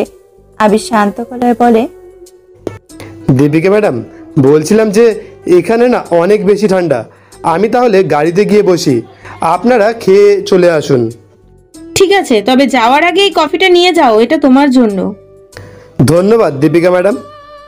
দীপিকার হাত থেকে কফির কাপটা নিয়ে আবির দ্রুত পায়ে সেখান থেকে বেরিয়ে যায়, কিন্তু তার যাওয়ার দিকে এক দৃষ্টিতে তাকিয়ে থাকে দীপিকা। আবারও আজ আবিরের উপর তার সন্দেহ হতে শুরু করে। সত্যি কি সে সাধারণ কেউ, নাকি ছদ্মবেশী অসাধারণ কেউ? দীপিকা নিজের ভাবনাকে আর বাড়তে দেয় না, তাড়াতাড়ি কফিটা শেষ করে সে গাড়িতে ফিরে আসে। এরপর গাড়িটি আবারও নিজের গন্তব্যের দিকে চলতে আরম্ভ করে, কিন্তু কিছুটা যাওয়ার পরে এই গাড়িটি হঠাৎ থেমে যেতেই দীপিকা প্রশ্ন করে, কি হলো, গাড়ি থামিয়ে দিলে কেন? সামনে অনেক জ্যাম ম্যাডাম, বাড়ি পৌঁছাতে একটু সময় লাগবে। দীপিকা সামনের রাস্তার দিকে তাকিয়ে জ্যাম কাটার অপেক্ষা করছিল। সেই মুহূর্তে একজন পুলিশ অফিসার হঠাৎই আবিরকে স্যালুট করে। তা দেখে দীপিকা অবাক হয়ে প্রশ্ন করে, এ কি, আপনি হঠাৎ ওকে স্যালুট কেন করছেন? প্রশ্ন শুনে আবির থতমত খেয়ে যায়। মুহূর্তেই ওর মুখের ভাব পাল্টে যায়। জানালার বাইরে অফিসারের দিকে তাকিয়ে আবির কিছু ইশারা করতে অফিসারটি দ্রুত পরিস্থিতি সামলাতে বলে, হ্যাঁ, আমি আসলে ওনাকে অন্য কারোর সাথে গুলিয়ে ফেলেছিলাম। গুলিয়ে ফেলেছিলেন? ম্যাডাম, যেতে দিন না, সারাদিন তো এই রোদে দাঁড়িয়ে দাঁড়িয়ে ওনারা কাজ করছেন, ভুল তো হতেই পারে। ভুল? এই ভুলটা আশা করা যায় না। দীপিকা নিজেকে গম্ভীর করে অফিসারকে উদ্দেশ্য করে বলে, শুনুন, আপনি তো অনেক উঁচু মাপের, যাকে তাকে স্যালুট করে নিজের মানটা কমাবেন না। আমি বুঝতে পেরেছি, পরের বার থেকে খেয়াল রাখবো। কথাটা শেষ করে অফিসার সেখান থেকে চলে যায়। দেবিকা হো হো করে হেসে উঠে বলে, উফ, সত্যি কি হাসিটাই না পাচ্ছে আমার। উনি নাকি কোনো বড় মাপের অফিসারের সাথে আবিরকে গুলিয়ে ফেলেছেন। মানে সত্যি আর কাউকে পাননি শেষ পর্যন্ত, কিনা আবির। দেবিকার কোনো কথাই যেন দীপিকার কানে পৌঁছায় না। সে নিজের মনে চলতে থাকা প্রশ্নদের একত্রে এনে নিজেকেই বলে ওঠে, আজ আবারও একটা প্রশ্ন আমার মাথায় ঘুরপাক খাচ্ছে। শেষ কিছুদিন ধরে যা হচ্ছে সবকিছু যেন ঘটনা হিসেবে বোঝানো হচ্ছে, কিন্তু সত্যি কি সেগুলো ঘটনা নাকি সত্যি? আমার কেন জানি না আবিরকে আর ঠিক সেই আগের মতন মনে হচ্ছে না। কেমন যেন অন্যরকম লাগছে আমার। কেন মনে হচ্ছে ও যেটা দেখাতে চাইছে সেটা আদতে নয়, নাকি পুরোটাই আমার মনের ভুল? গাড়ির ফ্রন্ট মিররের ওপর পড়া দীপিকার প্রতিচ্ছবি দেখে আবির তার মনে চলতে থাকা সন্দেহকে বুঝতে পারে। নিজের মনে সে বলে ওঠে, ম্যাডাম মনে হয় আমাকে সন্দেহ করতে শুরু করেছেন। এতদিন ধরে কোনো না কোনোভাবেই নিজেকে লুকিয়ে রেখেছি, তাহলে কি এবার ধরা পড়ে যেতে হবে? না না, এত তাড়াতাড়ি ধরা পড়লে চলবে না, আরও কিছুদিন এইভাবে থাকতে হবে। একে একে আবিরের চোখের সামনে ভেসে ওঠে সেই সমস্ত কার্যকলাপ যা সে দীপিকার চোখের আড়ালে করেছিল। না হলে প্রথম দিন যখন সে স্টাডি রুমে ধরা পড়ে গেছিল, সেই দিনই হয়তো সব সত্যিটা বেরিয়ে আসতো। শুধুমাত্র বাহানা করে বেঁচে গেছিল। তারপর ফোনে কথা বলার ব্যাপারটা দীপিকা এই জন্যই ধরতে পারেনি, কারণ আবির তার গলাটা একটু অন্যরকম করে কথা বলেছিল। আর আজ কলেজে সেই খেলার ব্যাপারটা কোনো রকমে বোঝানো গেছে, কিন্তু মনে হয় কফি শপের ওই ছেলেটাকে আবির একটু বেশি মারধর করে ফেলেছিল। আসলে ওর মাথাটা তখন খুব গরম হয়ে গেছিল, তবে ভাগ্য ভালো ছিল যে সে কিচ্ছুটি বলেনি। আর এখন যেটা হলো সেটা নিয়ে আর কি বলবে আবির। বারবার করে ওনাদের বলে দিয়েছে যে তাকে দেখলে কোনোভাবে স্যালুট না করা হয়, কিন্তু কোনোভাবে ব্যাপারটা সামলাতে পেরেছে আবির। তবে সত্যি কি সামলাতে পেরেছে? অন্যদিকে দীপিকা ওপর নিজেকে শান্ত রাখলেও আবিরের উপরে জমতে থাকা সন্দেহ বেড়েই চলেছিল। তবে আজ দীপিকা কোনো কিছু ভাবতে চায় না, কারণ আজ তার জন্মদিন। Happy birthday my baby. Thank you mom. শুভ জন্মদিন দীপিকা মা, অনেক অনেক আশীর্বাদ করছি, তোকে অনেক বড় হও, তোমার সব স্বপ্ন পূরণ হোক। দেবাশিস বাবু তার মাথায় নিজের হাত রেখে আশীর্বাদ করতেই দেবিকা হাতে একটা কেক নিয়ে সেখানে এসে হাসি মুখে বলে, এবার তাড়াতাড়ি এই কেকটা কেটে ফেলতো, দেখেছিস তোর প্রিয় চকলেট ফ্লেভারের কেক এনেছি আমি। আমরা সবাই এখানেই আছি, কিন্তু আবির কোথায়? ওকে তো দেখতে পাচ্ছি না। কেন ও থাকতে যাবে কেন? শোনো, আজ একটা শুভ জন্মদিন, ওর মতো অপায়া ছেলের নাম মুখে এনে কি আমার মেয়ের এই দিনটাকে নষ্ট করতে চাও? দেবাশিস বাবু মোনালি দেবীর কথাতে পাত্তা না দিয়ে সোজা নিচে আসতে আবিরকে দেখতে পেলেন তিনি। কি হ্যাঁ, তুমি এখানে কি করছো? আমার তো এইখানেই থাকার কথা বাবা, প্রতিদিন আমি তো এইখানেই ঘুমাই। প্রতিদিন আর আজ এক না, আজ দীপিকার জন্মদিন। আমি কাল তোমাকে বলেছিলাম, মনে নেই তোমার? আমার সব মনে আছে বাবা। আসলে আজকের দিনে আমি কোনোভাবেই দীপিকা ম্যাডামের মন খারাপ করতে চাই না। দেখুন না, দীপিকা ম্যাডাম কত খুশিতে আছেন, আমি গেলে যে সব খুশিটা হারিয়ে যাবে। আর সত্যি বলতে আমার কাছে ওনাকে দেওয়ার মতো তেমন কিছুই নেই। আমি কিন্তু আজ তোমার কোনো কথা শুনবো না, তুমি যাবে আমার সাথে। না বাবা, আমি হাত জোড় করছি, দয়া করে আমার কথাটা একটু শুনুন। আজকের দিনটাতে আপনারা আনন্দ করুন, আর আপনারা আনন্দ করলে আমারও আনন্দ হয়ে যাবে। ঠিক আছে, কিন্তু তোমাকে কথা দিতে হবে যে কাল বিকেলের বার্থডে পার্টির সমস্ত আয়োজন, সমস্ত কিছু তুমি নিজের হাতে করবে। তুমি এই বাড়ির জামাই আফির, তোমাকে নিজেরটা বুঝে নিতে হবে। আমার হাত তো বেঁধে দিয়েছে, কিন্তু আমি চাই তোমার হাত যেন কোনোভাবে বাঁধতে না পারে। এই সুযোগ দীপিকার মনে নিজের জায়গা করে নেওয়ার। আমি জানি তুমি ঠিক পারবে। আবির অত্যন্ত মন দিয়ে দেবাশিস বাবুর কথা শুনে এরপর সে সেই মতো কাজগুলো করার সিদ্ধান্ত নেয়। যেমন সকাল হতেই আবির দীপিকার জন্য তার প্রিয় খাবার এবং গ্রিন টি নিয়ে পৌঁছে যায় তার ঘরে। গুড মর্নিং দীপিকা ম্যাডাম, আপনার গ্রিন টি এসে গেছে, আর এই যে আপনার প্রিয় ব্রেকফাস্ট। শুধু আজ সেখানেই থেমে থাকে না আবির, ঠিক কারোর প্রিয় মানুষের জন্মদিনের জন্য যা যা করা উচিত সমস্ত কিছুই করে আবির। অবশেষে বিকাল হতেই দীপিকার সমস্ত বন্ধুরা তার বাড়িতে এসে উপস্থিত হয়। হ্যাপি বার্থডে দীপিকা, কি সুন্দর লাগছে তোকে দেখতে। তোরা এসে গেছিস, আমার খুব ভালো লাগছে। না এসে কিভাবে থাকবো, আমার বেস্ট ফ্রেন্ডের জন্মদিন বলে কথা। এই তুই বলিসনি তো তোর বার্থডে পার্টি এত গ্র্যান্ড করে হবে? ডেকোরেশন কে করেছে জানিস? সত্যি বলতে এত সুন্দর ডেকোরেশন আমি এর আগে কখনো দেখিনি। আসলে আমি না ঠিক জানি না, সকাল থেকে বাবা আমাকে নিচে যেতে দেয়নি, বলছে কি যেন সারপ্রাইজ আছে, চল তো গিয়ে দেখি। নিচে নেমে আসতেই দীপিকার সাজানো গোছানো সেই জায়গাটির সৌন্দর্য দেখে মুগ্ধ হয়ে নিজের মনে বলে ওঠে, এত সুন্দর করে কে সাজালো? আর আমার প্রতিটা প্রিয় ফুল, প্রিয় জিনিস, এত কিছু কিভাবে তারা জানলো? নিশ্চয়ই বাবা বলেছে। এরপর এদিক ওদিক তাকিয়ে সে আবিরকে খোঁজার চেষ্টা করে, কিন্তু কোথাও তাকে দেখতে পায় না। এবার যেন দীপিকা একটু অবাক হয়। আবিরকে তো কোথাও দেখতে পাচ্ছি না। দুপুরবেলা সেই যে খাবারগুলো দিয়ে গেল তারপর থেকে দেখাই যাচ্ছে না। একদিকে কিন্তু ভালোই হয়েছে, অন্তত আজকের দিনে ওর মুখ দেখতে হবে না আমাকে। নিজের মনে কথা বলার মাঝে দীপিকার পেছন দিক থেকে ভেসে আসলো কারোর গলার আওয়াজ। দীপিকা ডার্লিং। রোহান, তুমি এসে গেছো? কি সুন্দর লাগছে তোমাকে, আমি তো চোখ সরাতে পারছি না। রোহানকে সেখানে দেখতে পেয়ে মোনালি দেবী এগিয়ে এসে হাসি মুখে বললেন, রোহান বেটা, খুব ভালো লাগছে তুমি এসেছো। এসো এসো, এক্ষুনি কেকটা কাটা হবে।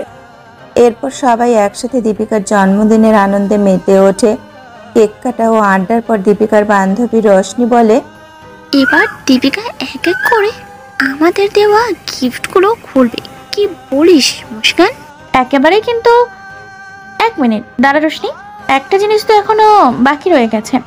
দেখ দীপিকা সবাই তো আজ তোকে গিফট দিয়েছে, কিন্তু ওই ছেলে মানে যে ওই বাড়ির চাকর সে তোকে কিছু দেয়নি। যদিও আজকে তোর জন্মদিন, তাহলে তো কিছু দেওয়ার কথা, কিন্তু তোকে তো দেখতে পাচ্ছি না। উপহার দিতে হবে বলে কি পালিয়ে গেছে নাকি? আরে তুইও না মুস্কান, বাড়ির চাকর বাকরও আবার কি উপহার দিতে পারে? প্রিয়ার সে কথাতে সবাই হো হো করে হেসে ওঠে, কিন্তু তখনই আবির তাদের দিকে এগিয়ে আসতে আসতে বলে, বাড়ির চাকর বাকরেরা কখনো কখনো উপহার দিতে পারে ম্যাডাম। হ্যাঁ, সেটা আপনাদের মতো দামি হয়তো হবে না, তবে উপহার তো উপহারই হয়। এই যে এত বড় বড় যে কথা বলছো, দেখি তো কি তুমি এনেছো। আবিরের হাতে থাকা উপহারটা এক প্রকার কেড়ে নিয়ে সকলের সামনে খুলে ফেলে মুস্কান। আরে এটা তো একটা পেন্ডেন্ট, দেখে তো বেশ দামি মনে হচ্ছে। কই আমাকে দেখা তো।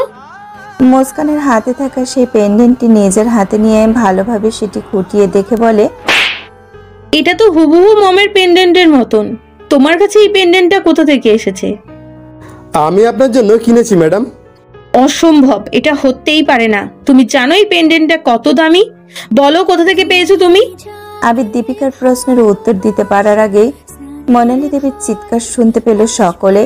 সিঁড়ি দিয়ে দৌড়ে নামতে নামতে তিনি বললেন, দীপিকা, দীপিকা, সর্বনাশ হয়ে গেছে। আমি আমার সেই পেন্ডেন্টটা খুঁজে পাচ্ছি না। হ্যালো মিষ্টি বন্ধুরা, তোমাদের ফিলিংস হার্টবিট চ্যানেলের নামটা একটু চেঞ্জ হয়ে Piu Sanjay love story feelings heartbeat হয়েছে। তো তোমাদের চ্যানেলের নতুন নামটা ঠিক কেমন লাগলো অবশ্যই কমেন্ট বক্সে জানাও, আর তার সাথে একটা লাইক করে দাও। তো যার কমেন্ট সব থেকে বেশি ভালো লাগবে তার কমেন্ট সহ নামটা পরের গল্পে তুলে ধরবো। আর যে গল্পটা তোমরা শুনছো সেই গল্পটা তোমরা কন্টিনিউ করতে থাকো, আর ভালো লাগলে অবশ্যই কিন্তু একটা লাইক করে দাও। তো ফিরছি গল্পের পরবর্তী অংশে। দীপিকা, দীপিকা, সর্বনাশ হয়ে গেছে। আমি আমার সেই পেন্ডেন্টটা খুঁজে পাচ্ছি না। আমি এই নেকলেসটা খুলে ওই পেন্ডেন্টটা পরবো ভাবছিলাম, কিন্তু এখন খুঁজতে গিয়ে দেখছি সেটা ওখানে নেই, আর আলমারিটাও খালি ছিল। সারাদিনের ব্যস্ততার মাঝে খেয়ালই করিনি। হঠাৎই দীপিকার হাতে হুবহু একই রকম পেন্ডেন্টটা দেখতে পেয়ে মনালী দেবী বললেন, এই তো, এটাই আমার পেন্ডেন্ট। তোর কাছে কোথা থেকে এসেছে? এই যে ওনাকে নিয়ে এসেছে। এবার তুমি কি বলবে আবির? এটাই না যে তুমি টাকা জমিয়ে হুবহু একই রকম দেখতে এই পেন্ডেন্টটা আমার জন্য কিনে এনেছো, তাই না? হ্যাঁ দীপিকা ম্যাডাম, আমি সত্যি দোকান থেকে নিয়ে এসেছি। এটা বড় ম্যাডামের নেকলেস না। চুপ, আর একটাও কথা বলবে না। তুমি চুরি করে এখন আমার সামনে মিথ্যে বলতে তোমার একটুও লজ্জা করছে না? আমি সত্যি চুরি করিনি ম্যাডাম। আমি আর তোমার কোনো কথাই শুনবো না। আজ তোমাকে কেউ বাঁচাতে পারবে না। অত্যন্ত রাগীভাবে দেবিকার দিকে তাকিয়ে দীপিকা গম্ভীর গলায় বলে, দেবিকা, বেলটা নিয়ে আয়। দেবিকা দীপিকার কথা মতো চামড়ার বেল্টটি এনে তার হাতে দিতে দীপিকা সেইটি নিয়ে আবিরকে মারতে আরম্ভ করে। আবির ব্যথায় চিৎকার করে ওঠে মাটিতে পড়ে যায়, কিন্তু দীপিকা শোনে না। সে অনবরত আবিরের শরীরে বেল্ট দিয়ে আঘাত করতে থাকে। দেবাশিস বাবু থানা থেকে ফিরতেই দীপিকা সে আচরণ দেখে দ্রুত তাকে থামিয়ে বলেন, দীপিকা, কি করছিস? কি তোরা মেরে ফেলবি নাকি ছেলেটাকে? হ্যাঁ, মেরেই ফেলবো বাবা। আজ ও যা করেছে তাতে ওর বেঁচে থাকার কোনো অধিকার নেই। কি করেছে কি ও? কি করেছে সেটা না হয় ওকেই জিজ্ঞেস করো। কি করেছিস তুই আবির? আমার দিকে তাকিয়ে বল। আমি তো কিচ্ছু করিনি, বরং স্যার আমি যে ওনার জন্য এই পেন্ডেন্টটা নিয়ে এসেছি, যেটা আপনি আমাকে দিতে বলেছিলেন। মিথ্যে। বাবার সামনে দাঁড়িয়ে তুমি আবার মিথ্যে বলছো। না, আমি মিথ্যা বলছি না ম্যাডাম, আমার কথা বিশ্বাস করুন। আমি তোমাকে বিশ্বাস করি না। হাতে থাকা বেল্টটি দিয়ে দীপিকা আবারও তাকে মারতে যেতেই দেবাশিস বাবু রেগে বলেন, দীপিকা, আর একবার তুই ওর গায়ে হাত তুলবি না। আমরা এই বিষয়ে রাতে কথা বলবো। ওরা এখানে এনজয় করতে এসেছে, আর এটা আমাদের ফ্যামিলির ব্যাপার। নিশ্চয়ই তুমি বুঝেছো। দীপিকা হাতে থাকা বেল্টটা ছুঁড়ে ফেলে দেয় এবং গটগট করে হেঁটে নিজের রুমে চলে আসে। দেবাশিস বাবু তা দেখে গম্ভীর হয়ে বলেন, রামু, 9টা বেজে গেছে, তুমি ডিনারের বন্দোবস্ত করো। তোমরা সবাই এবার গিয়ে খেয়ে নাও। আবির, তুই আমার সাথে চল। ধীরে ধীরে ওঠতো দেখি। দেবাশিসবাবু অত্যন্ত সাবধানে আবিরকে তুলে ওনার ঘরের দিকে যান। অন্যদিকে দীপিকা নিজের ঘরে এসে পৌঁছাতেই রেগে চিৎকার করে বলে, প্রতিবার বাবা এসে ওকে বাঁচিয়ে নেয় আর ওর জন্য বাবার কাছে আমি খারাপ হয়ে যাই। আজকের এই দিনটা আমার জন্য কতটা স্পেশাল ছিল, আমি কতটা আনন্দ করব ভেবেছিলাম, সব ওই ছেলেটার জন্য ভেস্তে গেল। দীপিকার কথা শেষ হওয়ার সাথে সাথেই সেই ঘরে রোহান এসে পড়ে। দীপিকা, তুমি ঘরে কেন চলে এলে? রোহান, তুমি এখানে কি করছো? আমি তো তোমার মুড ঠিক করতে এলাম। দেখো, আজকে দিনটা কিন্তু আর ফিরে আসবে না। কেন তুমি শুধু শুধু ওই ছেলেটার কথা ভেবে এত সুন্দর সন্ধ্যাটা নষ্ট করবে? তাই ওইসব কথা বাদ দাও। দেখো, আমি তোমার সাথে আছি, এই সময়টা আমাদের। আর সত্যি বলতে আমি তো তোমাকে নিজের করে সেই কবে থেকে পেতে চাই। রোহান একটু একটু করে দীপিকার দিকে এগিয়ে আসতে থাকে, কিন্তু দীপিকা তাকে নিজের থেকে দূরে সরিয়ে বলে, না রোহান প্লিজ, আমি এইসব কিচ্ছু করতে চাই না। দেখো, আমি তোমাকে পছন্দ করি এটা ঠিক, কিন্তু তার জন্য আমি এক্ষুনি তোমার কাছাকাছি আসতে পারবো না, আমার সময় লাগবে। আর তুমি প্লিজ আমাকে একটু একা ছেড়ে দাও। ওকে, ঠিক আছে। রোহান সেখান থেকে চলে গেলে দীপিকা বিছানার ওপরে গিয়ে বসে। বেশ অনেকটা সময় সেখানে কাটানোর পর দীপিকা আবারও নিচে নেমে আসে। ওকে আসতে দেখে মনালি দেবী বললেন, দীপিকা আয়, এসে বস, খেয়ে নে। না মা, আমি পরে খাবো, ওরা সবাই খেয়ে নিক। সবাই তো চলে গেছে, এবার তুইও গিয়ে ফ্রেশ হয়ে নে। রামু, তুই খাবার বেড়ে দে। আচ্ছা বড় ম্যাডাম। রামু দীপিকার খাবার বেড়ে দেওয়ার পর সেই পুরনো ভাঙাচোরা থালাতে আবিরের জন্য কিছু খাবার বেড়ে বলে, আমি আবির দাকে গিয়ে খাবারটা দিয়ে আসি। না, খাবারটা আমাকে দাও, আমি দিয়ে আসবো। কথাটি বলেই দীপিকা এক প্রকার তার হাত থেকে খাবারের থালাটা কেড়ে নেয়। এরপর এক কোণে বসে থাকা আবিরের দিকে থালাটা এমনভাবেই ছুঁড়ে দেয় যে প্লেটে থেকে সমস্ত খাবারগুলোই মাটিতে পড়ে যায়। আবির অবাক চোখে ওর দিকে তাকালে দীপিকা বলে, আমার মুখের দিকে তাকিয়ে কি দেখছো? হ্যাঁ, আজ রাতে তোমার খাওয়া হবে না, বুঝেছো? তুই ওর খাওয়াটা ফেলে দিলি দীপিকা। একদম বাবা, আমি কোনো চোরকে আমার বাড়ির খাবার খেতে দেবো না, কিছুতেই না। কাকে চোর বলছিস তুই? হ্যাঁ, কেন বাবা, তোমার এই জামাই কে? তখন তো তুমি আমাকে চুপ করিয়ে দিলে, কিন্তু ওর কাণ্ড কারখানা দেখলে তুমিও বলবে আমি ঠিক করেছি। তোমার মাকে গিফট করা সেই পেন্ডেন্টটা এই ছেলেটা নিজের কাছে লুকিয়ে রাখার পর আমাকেই আবার গিফট হিসেবে দিয়েছিল, ভেবেছিল মনে হয় ইমপ্রেস হয়ে যাব। তোর মায়ের নেকলেস, তাই তো? দেবাশিসবাবু খাবার টেবিল ছেড়ে উঠতেই মোনালি দেবী বলেন, এ কি, তুমি খাবার ছেড়ে উঠে যাচ্ছ কোথায়? আমার কাছে থাকা তোমার জিনিসটা ফেরত আনতে। কথাটি বলে দেবাশিসবাবু নিজের ঘরের দিকে পা বাড়ালেন এবং কিছুক্ষণ পর একটি বাক্স হাতে করে নিয়ে এসে মোনালি দেবীর উদ্দেশ্যে বললেন, এটাই তোমার নেকলেস তো? হ্যাঁ, এইটাই তো আমার নেকলেস। তাহলে আমার কাছে যেটা আছে সেটা? সেটা আবির দীপিকার জন্য নিয়ে এসেছে, আর অবশ্যই নিজের টাকা দিয়ে। আমি আজ সকালে তোমার এই নেকলেসটা নিয়ে নিয়েছিলাম, তোমাকে আমি জানিয়েওছিলাম, কিন্তু তখন তুমি আমার কথা ভালোভাবে শুনতে চাওনি। আর দীপিকা, তোকে যে আমার আর কিছুই বলার নেই। আজ মনে হচ্ছে যে আমি হয়তো হেরে গেছি, সত্যি তোদের ভালো মানুষ বানাতে পারিনি। দীপিকা ভীষণ অবাক হয়ে যায় দেবাশিস বাবুর কথা শুনে, কিন্তু পর মুহূর্তে আবার আবিরের ওপর তার রাগ হতে থাকে। তাই আর কোনো কথা না বাড়িয়ে দীপিকা রাতের খাবারটুকু না পেয়ে ওপরে চলে আসে। মোনালি দেবী দীপিকাকে আটকাতে চেয়ে বললেন, দীপিকা, দীপিকা, কোথায় যাচ্ছিস তুই? দীপিকা তার কথার কোনো উত্তর না দিয়ে সোজা তার রুমে চলে আসে। এরপর সে রোহানকে কল করতেই তার ফোনটি ব্যস্ত পায়। রোহান এখন কার সাথে ব্যস্ত? ও তো বাড়ি গিয়ে আমাকে কলও করলো না। বেশ কয়েকবার চেষ্টা করার পরেও রোহান কোনো মতেই তার কলটি ধরে না। দীপিকার মনে পড়ে যায় কিছুক্ষণ আগের সেই ঘটনাটি। নিজের মনেই ও বলে ওঠে, আমি কি তখন ওকে না বলে দেওয়ায় ও আমার উপর রেগে গেছে? না না, এটা ঠিক হয়নি, কাল আমাকে একবার গিয়ে কথা বলতে হবে। সেদিনের রাতটা কোনোভাবে কাটিয়ে দীপিকা সকাল হতেই নিচে নেমে আসে। আবির তখন দীপিকার জন্য খাবার বানাতে ব্যস্ত ছিল, কিন্তু দীপিকা তাকে থামিয়ে বলে, এইসব পরে করবে, এখন তৈরি হও, আমি তোমাকে নিয়ে বেরোবো। কাল অনেক বড় একটা ভুল আমি করে ফেলেছি, বেশি সময় নেই, যাও গিয়ে তৈরি হয়ে নাও। দীপিকার আদেশ মতো আবির তৈরি হয়ে যেতেই ওকে নিয়ে বেরিয়ে পড়ে দীপিকা। আমরা কোথায় যাচ্ছি ম্যাডাম? রোহানের বাড়ি। ওর সাথে আমার কিছু কথা আছে। আর শোনো, তুমি ওর কাছে ক্ষমা চাইবে। কিন্তু আমি কেন ক্ষমা চাইবো? কারণ তোমার জন্য আমি রোহানের থেকে দূরে সরে যেতে চেয়েছিলাম। আবির অবাক চোখে দীপিকার দিকে তাকিয়ে থাকে। নিজের কানকে যেন বিশ্বাস করতে পারে না ও। আবিরকে সেইভাবে তাকিয়ে থাকতে দেখে দীপিকা কিছুটা রেগেই বলে, হ্যাঁ, তোমার জন্য। কাল তোমার জন্য সবার সামনে আমাকে কতটা অপমানিত হতে হয়েছে জানো? তুমি বুঝবেই বা কি করে? তোমার সেই বোধটা আছে নাকি? শোনো, আমি তোমাকে নিয়ে যাচ্ছি, গিয়ে সোজা ক্ষমা চাইবে। যেটুকু বলবো ঠিক সেইটুকুই এবার থেকে করবে। মাথায় ঢুকেছে? আবির ধীরে ধীরে মাথা নাড়ায়। আজ আবারও একবার আবির বুঝলো দীপিকা কোনোদিনই তার মনের কথা বুঝবে না। কাল যেভাবে দীপিকা ওকে আঘাত করেছিল, সারা রাত জ্বরের ঘরে আবির ঘুমাতে পারেনি।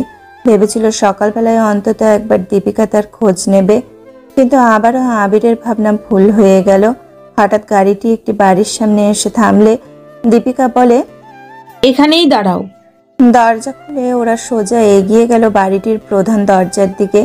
কিন্তু ভেতরে যেতে পারার আগে দরজার সামনে থাকা দারোয়ানটি বলে, আপনারা ভেতরে যেতে পারবেন না। কেন পারবো না? শ্রুতি ম্যাম বারণ করেছে। উনি বারণ করার কে? দীপিকার কথা শেষ হওয়া মাত্রই একটি মেয়ে বাইরে বেরিয়ে এসে বলে, আমি তো বারণ করলাম, সবকিছু একবার যখন বলেছি তখন তুই কিছুতেই ভিতরে ঢুকতে পারবি না। তোমাকে তো ঠিক চিনলাম না। রোহানের বাড়িতে তুমি কি করছো? হ্যাঁ, ও কোথায়? আমার বয়ফ্রেন্ডের বাড়িতে আমি থাকবো না তো কি তুমি থাকবে? শোনো, একদম মিথ্যে কথা বলবে না। সামনে থেকে সরে যাও, আমার ওর সাথে কথা আছে।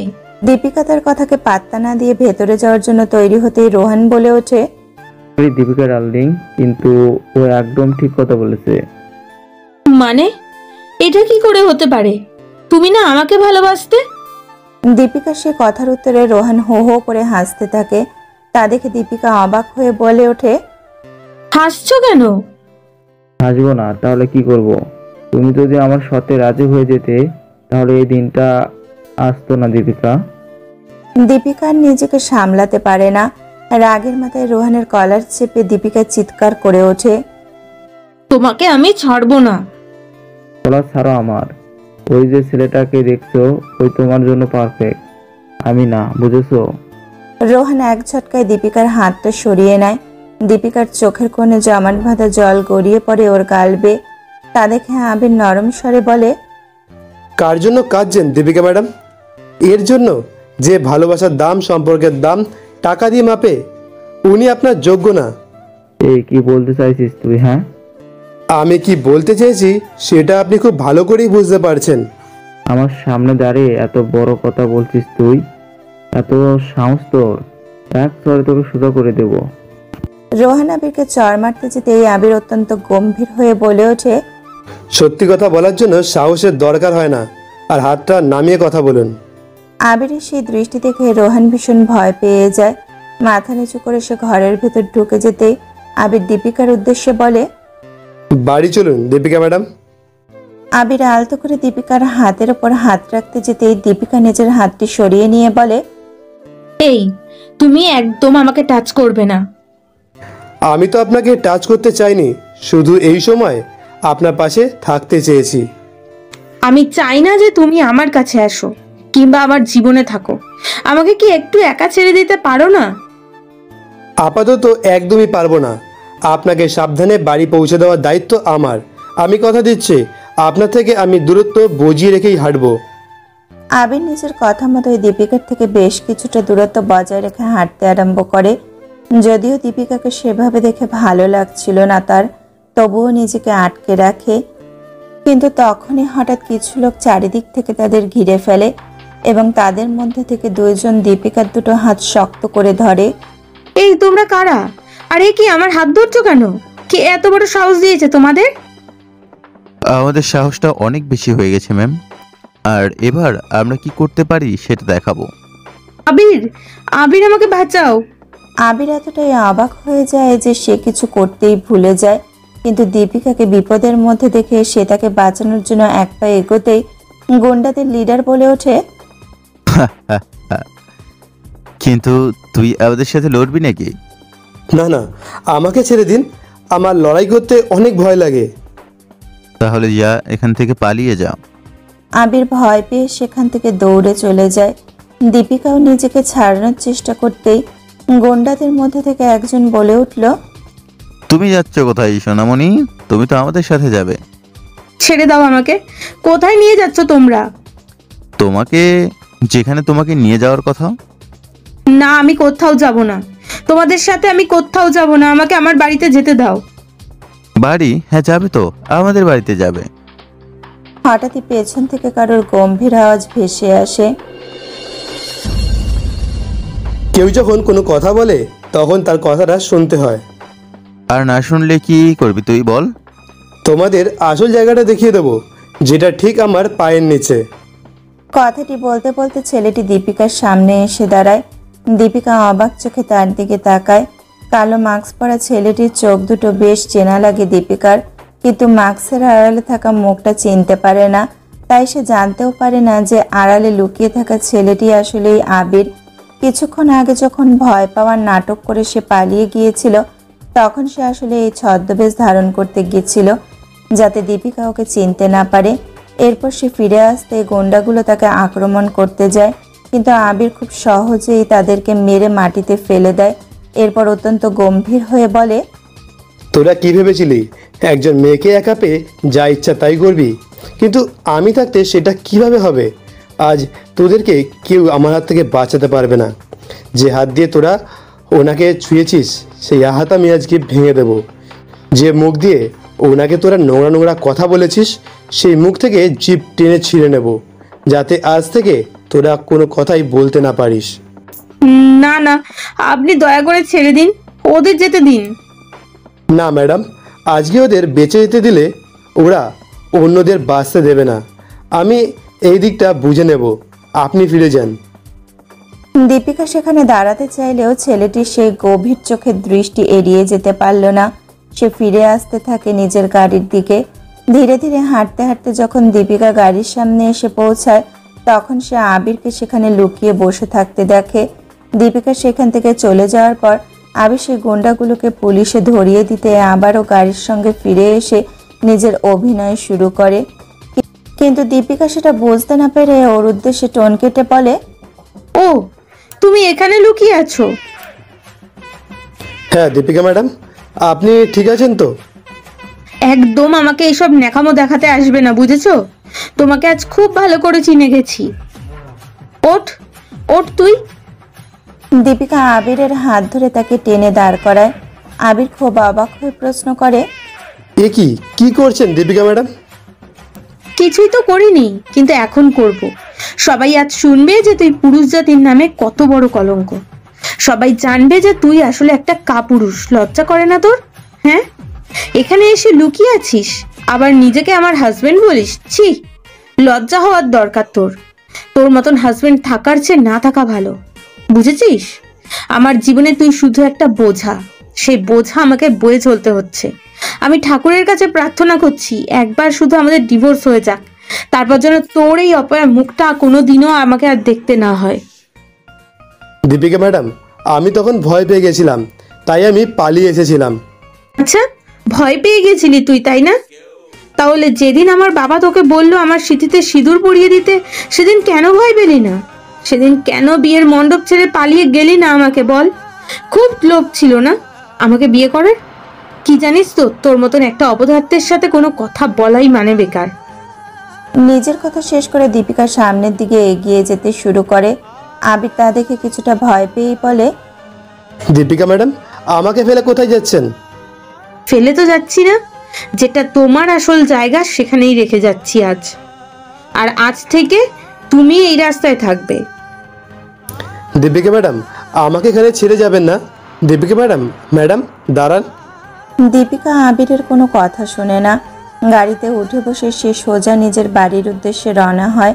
আর আবির সেখানেই দাঁড়িয়ে থাকে। চারিদিকে জড়ো হয়ে যাওয়া ভিড় তখনই অবাক চোখে আবিরকে দেখছে, কিন্তু আবির একভাবে শুধু গাড়িটাকে দেখতে থাকে। একটু একটু করে গাড়িটা ওর চোখের সামনে থেকে মিলিয়ে গেলে আবিরও এবার এক পা করে বাড়ির দিকে এগোতে থাকে। যে করেই হোক দীপিকাকে বোঝাতেই হবে। প্রায় অনেকটা রাস্তায় হেঁটে আবির বাড়ির সামনে পৌঁছালেও দীপিকা ওকে ভেতরে ঢুকতে দেয় না। অবশেষে রাতের বেলায় দেবাশিস বাবু ওকে গেটের সামনে বসে থাকতে দেখে অবাক হয়ে বলে, এ কি আবির, তুমি এখানে কি করছো? এত রাত হয়ে গেছে। দীপিকা ম্যাডাম আমাকে ভিতরে ঢুকতে দিচ্ছে না। এরপর দেবাশিস বাবুকে সমস্ত ঘটনাটি জানানোর পর আবির মাথা নিচু করে বলে, আমি বুঝতে পেরেছি যে সব দোষ আমার, কিন্তু আপনি বিশ্বাস করুন আমি ইচ্ছে করে পালিয়ে যাইনি। আমি সত্যি খুব ভয় পেয়ে গেছিলাম। আমি তো তোমাকে চিনি, চিন্তা করো না, আমি বুঝিয়ে বলবো ওকে। এসো এখন আমার সাথে। দেবাশিস বাবু আবিরকে নিয়ে বাড়ির ভেতর প্রবেশ করে দীপিকা চিৎকার করে ওঠে, তুমি ওকে নিয়ে আসলে কেন বাড়ির ভেতর?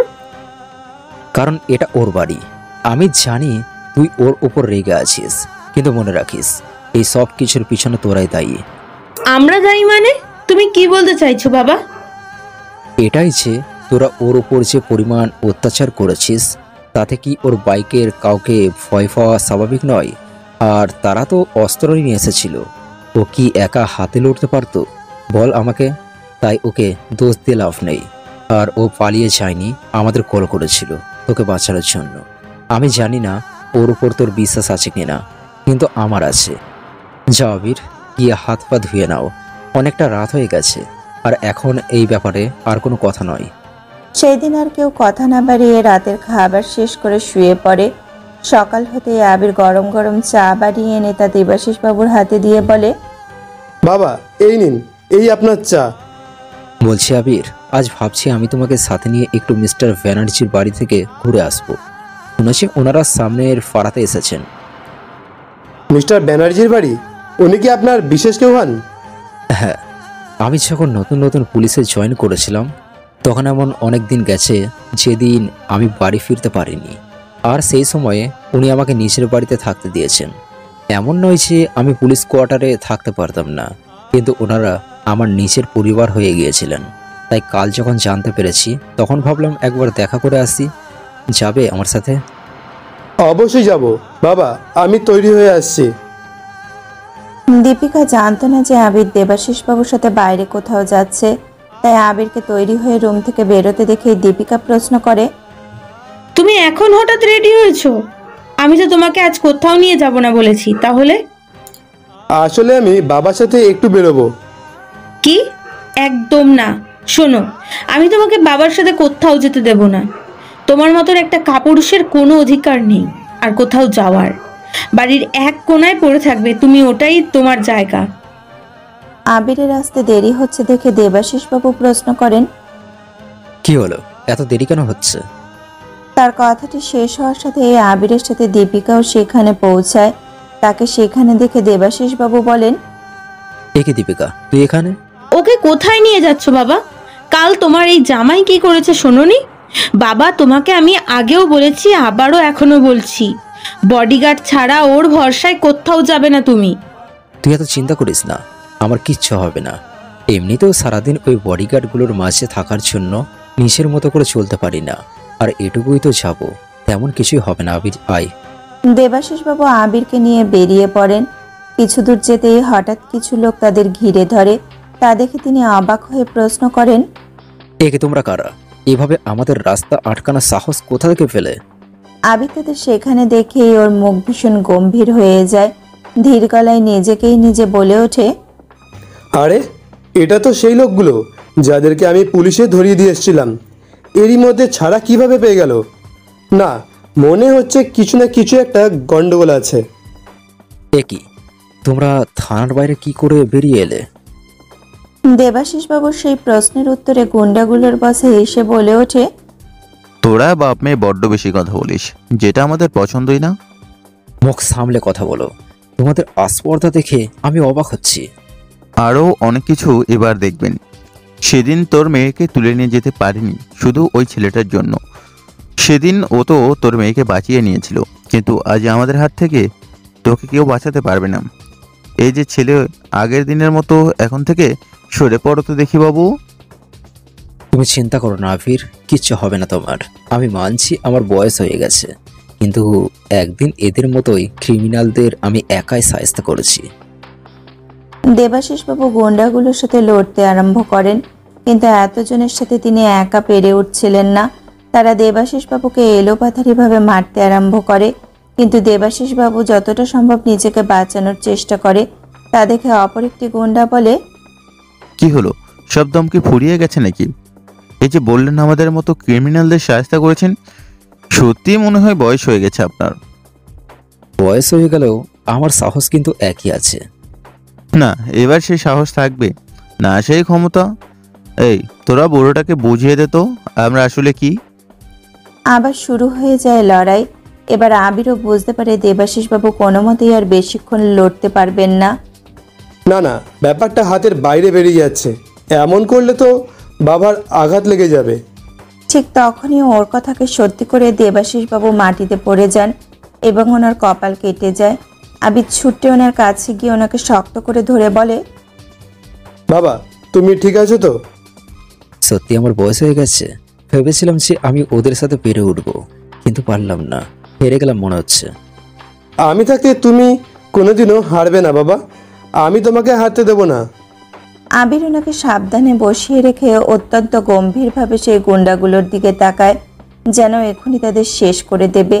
না, এখন আর সময় নেই তার ছদ্মবেশী সাজার, তাই নিজের সত্যিটা সামনে এনে ওকে যেতে হবে। গুন্ডাগুলোর লিডার তার চোখের সেই দৃষ্টি দেখে বলে ওঠে, ছোকরা, কি রে ছোকরা, এভাবে আমাদের দিকে তাকিয়ে আছিস কেন?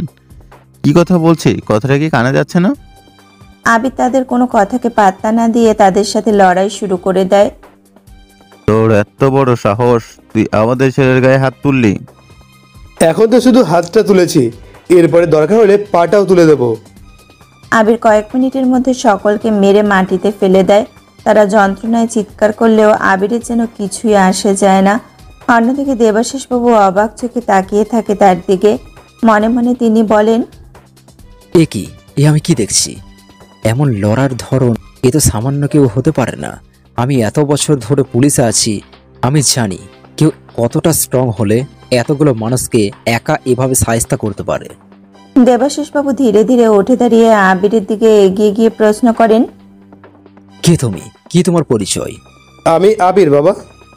আমি কিন্তু তোমার নাম জানতে চাইনি, আমি জানতে চেয়েছি তোমার পরিচয় আসলে কি। দেখো, আমাকে কিন্তু মিথ্যা বলবে না। আবির দ্রুত সেই কথাটি ঘোরানোর চেষ্টা করে বলে, বাবা আপনার মাথায় আঘাত লেগেছে, বাড়ি চলুন, ওষুধ লাগাতে হবে।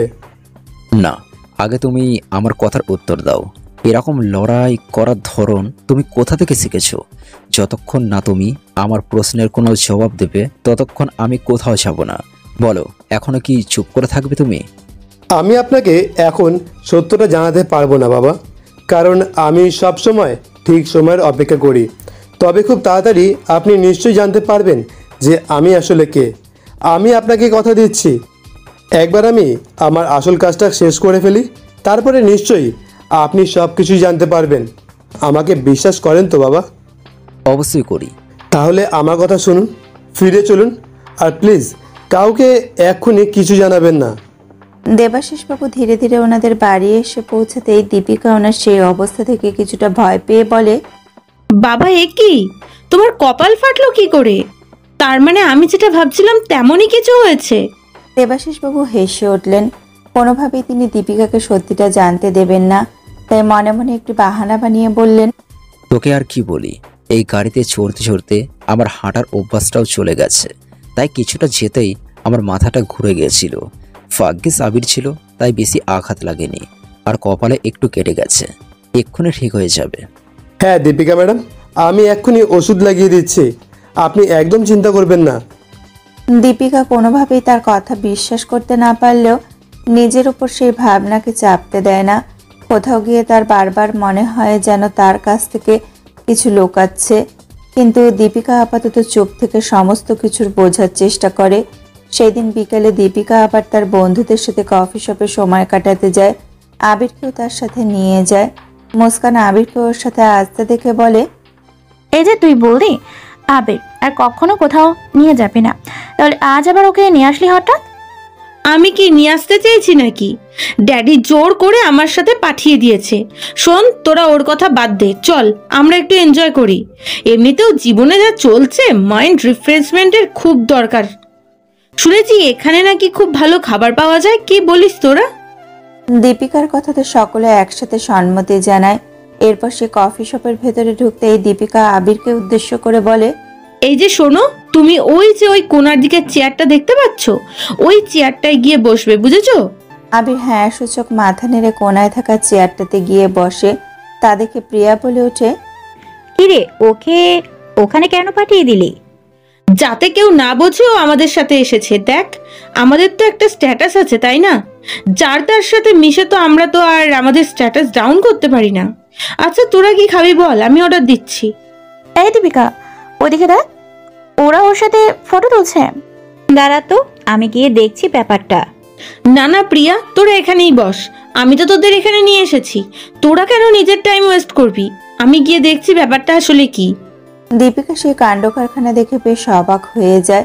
তাড়াতাড়ি চেয়ার থেকে উঠে দাঁড়িয়ে এগিয়ে যায় সেদিকে। আবিরের সাথে ফটো তুলতে থাকা মেয়েগুলোকে উদ্দেশ্য করে বলে ওঠে, এ কি, তোমরা এখানে কি করছো? আর ওর সাথে ফটো তুলছো কেন? আর তুমিও বা কি, হ্যাঁ, মানা করতে পারছো না? আমি তো জানি না ম্যাডাম, ওনারা কেন ছবি তুলেছেন, আমি তো তুলতে বলিনি। বারণও তো করনি তুমি, আর না করবেই বা কেন? এত ভালো কিছুকে না করা যায় নাকি? এই যে তোমরা শোনো, এখান থেকে চলে যাও, ও ফটো তুলতে চাইছে না, দেখতে পাচ্ছ তো? আর কারোর ইচ্ছার বিরুদ্ধে ফটো তোলা যে অপরাধ, সেটা নিশ্চয়ই জানো। দীপিকা বেশ রাগী গলায় কথাগুলো বললে সেই মেয়েগুলো এক প্রকার দৌড়েই সেখান থেকে চলে যায়। তারপর আবিরের দিকে তাকিয়ে বলে, তুমি যাও, গিয়ে গাড়িতে বসো, আমরা একটু পরেই বেরিয়ে যাব, বুঝেছো? এদিক ওদিক কোথাও কিন্তু যাবে না। আবির সেখান থেকে চলে যেতে দীপিকা স্বস্তির নিঃশ্বাস ফেলে। ফাইনালি এবার একটু শান্তিতে বসা যাবে। এই ছেলেটার পাল্লায় জবে থেকে আমি পড়েছি, শান্তি যেন জীবন থেকে চলেই গেছে আমার। আমার কিন্তু ব্যাপারটা একটু অদ্ভুতই লাগলো, তোরা কি বলিস? না না, অদ্ভুত লাগার কিছু তো নেই। আর শোন, তোরা এসব বাদ দে, আমরা এখানে আনন্দ করতে এসেছি, রাইট? তুই একদম ঠিক বলেছিস। মুস্কান কিন্তু ভুল কিছু বলেনি। ব্যাপারটা যতটা সহজ মনে হচ্ছে ততটা কিন্তু একেবারেই নয়, কিন্তু আমাকে কাউকে বুঝতে দিতে চলবে না। তখনকার মতো আবারও নিজের মনকে শান্ত করে এবং সেই চিন্তাদের থামিয়ে দীপিকা বাড়ি ফিরে আসে। একটু একটু করে সময় কেটে যেতে থাকে। রাত তখন বেশ গভীর। আবিরও ঘরের কাজ ছেড়ে সবেমাত্র শুয়েছিল। তখনই কোনো একটা আওয়াজ শুনতে পায় আবির। এই আওয়াজটা বাড়ির পিছন দিক থেকে আসছে বলে মনে হচ্ছে। আওয়াজটা পেয়ে আবির ধীরে ধীরে বাড়ির পেছনের দিকে গিয়ে দেখে কয়েকজন মাস্ক পরা লোক কিছু একটা করছে। সেদিকটা অন্ধকার থাকায় আবির প্রথমে তেমন কিছু বুঝতে পারে না, কিন্তু একটু ভালোভাবে লক্ষ্য করলে সে দেখতে পায় তারা একটি বেশ বড় মাপের বোম পেছনের দেওয়ালে লাগাচ্ছে। কাজটি শেষ করে সেই লোকগুলোর মধ্যে একজন বলে, বস, আমাদের কাজটা ফিনিশ। লোকটা নিজের কথা শেষ করার সাথে আবির বলে ওঠে, কাজ শেষ কোথায় হয়েছে, কাজ তো এবার শুরু হবে। আবিরের গলার আওয়াজ শুনে গুন্ডাগুলো পেছনের দিকে তাকাতে একটা ছেলে আবছা অন্ধকারের মাঝে দাঁড়িয়ে থাকতে দেখতে পায়। ছেলেগুলোর লিডার বলে, এই তুই কে রে? সবাই ওকে ধরে খালাস করে দে। বসের নির্দেশ মতোই তারা আবিরের দিকে ছুটে যায়। আবির শান্তভাবে তাদের অপেক্ষা করে। এরপর এমনভাবে তাদের সাথে লড়াই করতে শুরু করে যেন তারা তার কাছে কিছুই না। কিছুক্ষণের মধ্যে তাদের প্রায় আধমরা করে। আবির পকেট থেকে বন্দুক বের করে ওদের বসের মাথায় ঠেকায়। এরপর গুন্ডাগুলির উদ্দেশ্যে আবির বলে, এবার আমি যেমনটা বলবো তোরা ঠিক তেমনটাই করবি, তা না হলে এই বন্দুকের ট্রিগারটা টিপতে আমার 1 সেকেন্ডও সময় লাগবে না। কি করতে এসেছিলি সেখানে, কি তোদের প্ল্যান?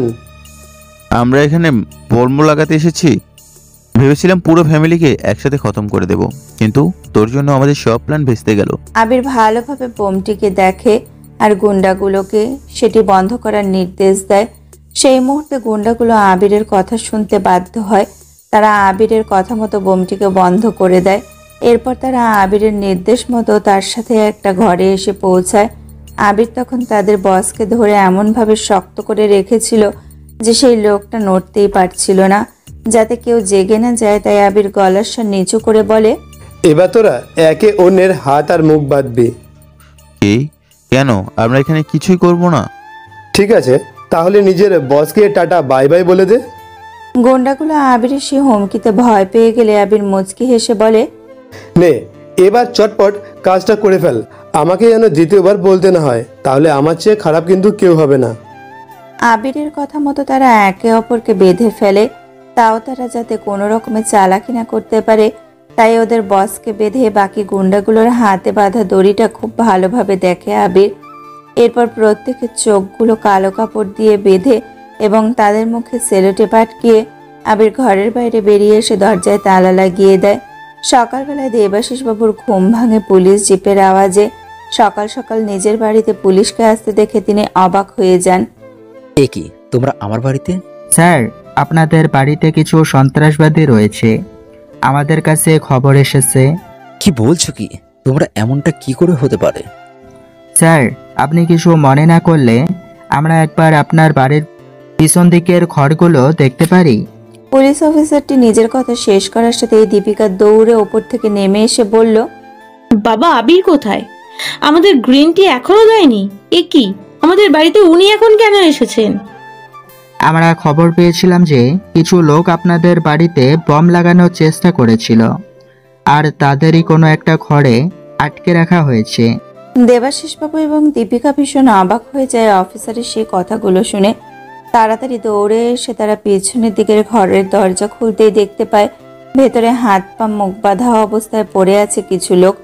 পুলিশ অফিসারটি সকলকে গ্রেপ্তার করে গাড়িতে তোলার পর দেবাশিস বাবু প্রশ্ন করলেন, এরা আমার বাড়িতে কিভাবে পৌঁছালো, আর এদের এমন অবস্থা বা কি করলো?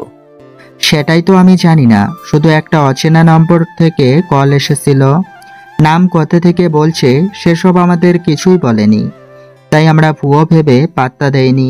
কিন্তু তারপর পুরো কথা শুনে আমরা আর দেরি করিনি।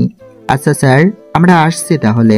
পুলিশ অফিসার সেখান থেকে চলে গেলে দীপিকা বলল, বাবা আবিরকে তো সকাল থেকে দেখাই যাচ্ছে না, তুমি কি কোথাও ওকে পাঠিয়েছো? আমি কই না তো। দীপিকা দেবাশিস বাবুর কথাটি শুনতেই আবারও দৌড়ে বাড়ির ভেতরে এসে পৌঁছায়।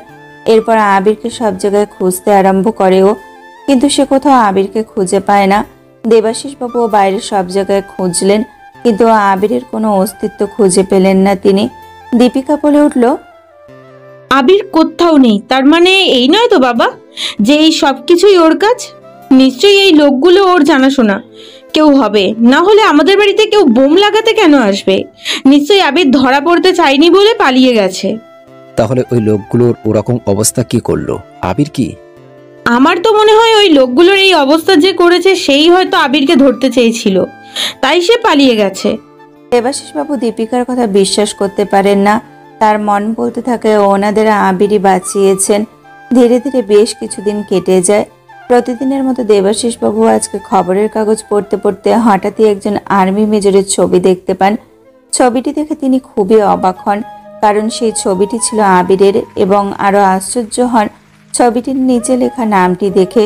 তারপর দেবাশিস বাবু জোরে জোরে সবাইকে ডাক দেন, মোনালি, দীপিকা, দেবিকা, সবাই কোথায় আছো? তাড়াতাড়ি নিচে এসো।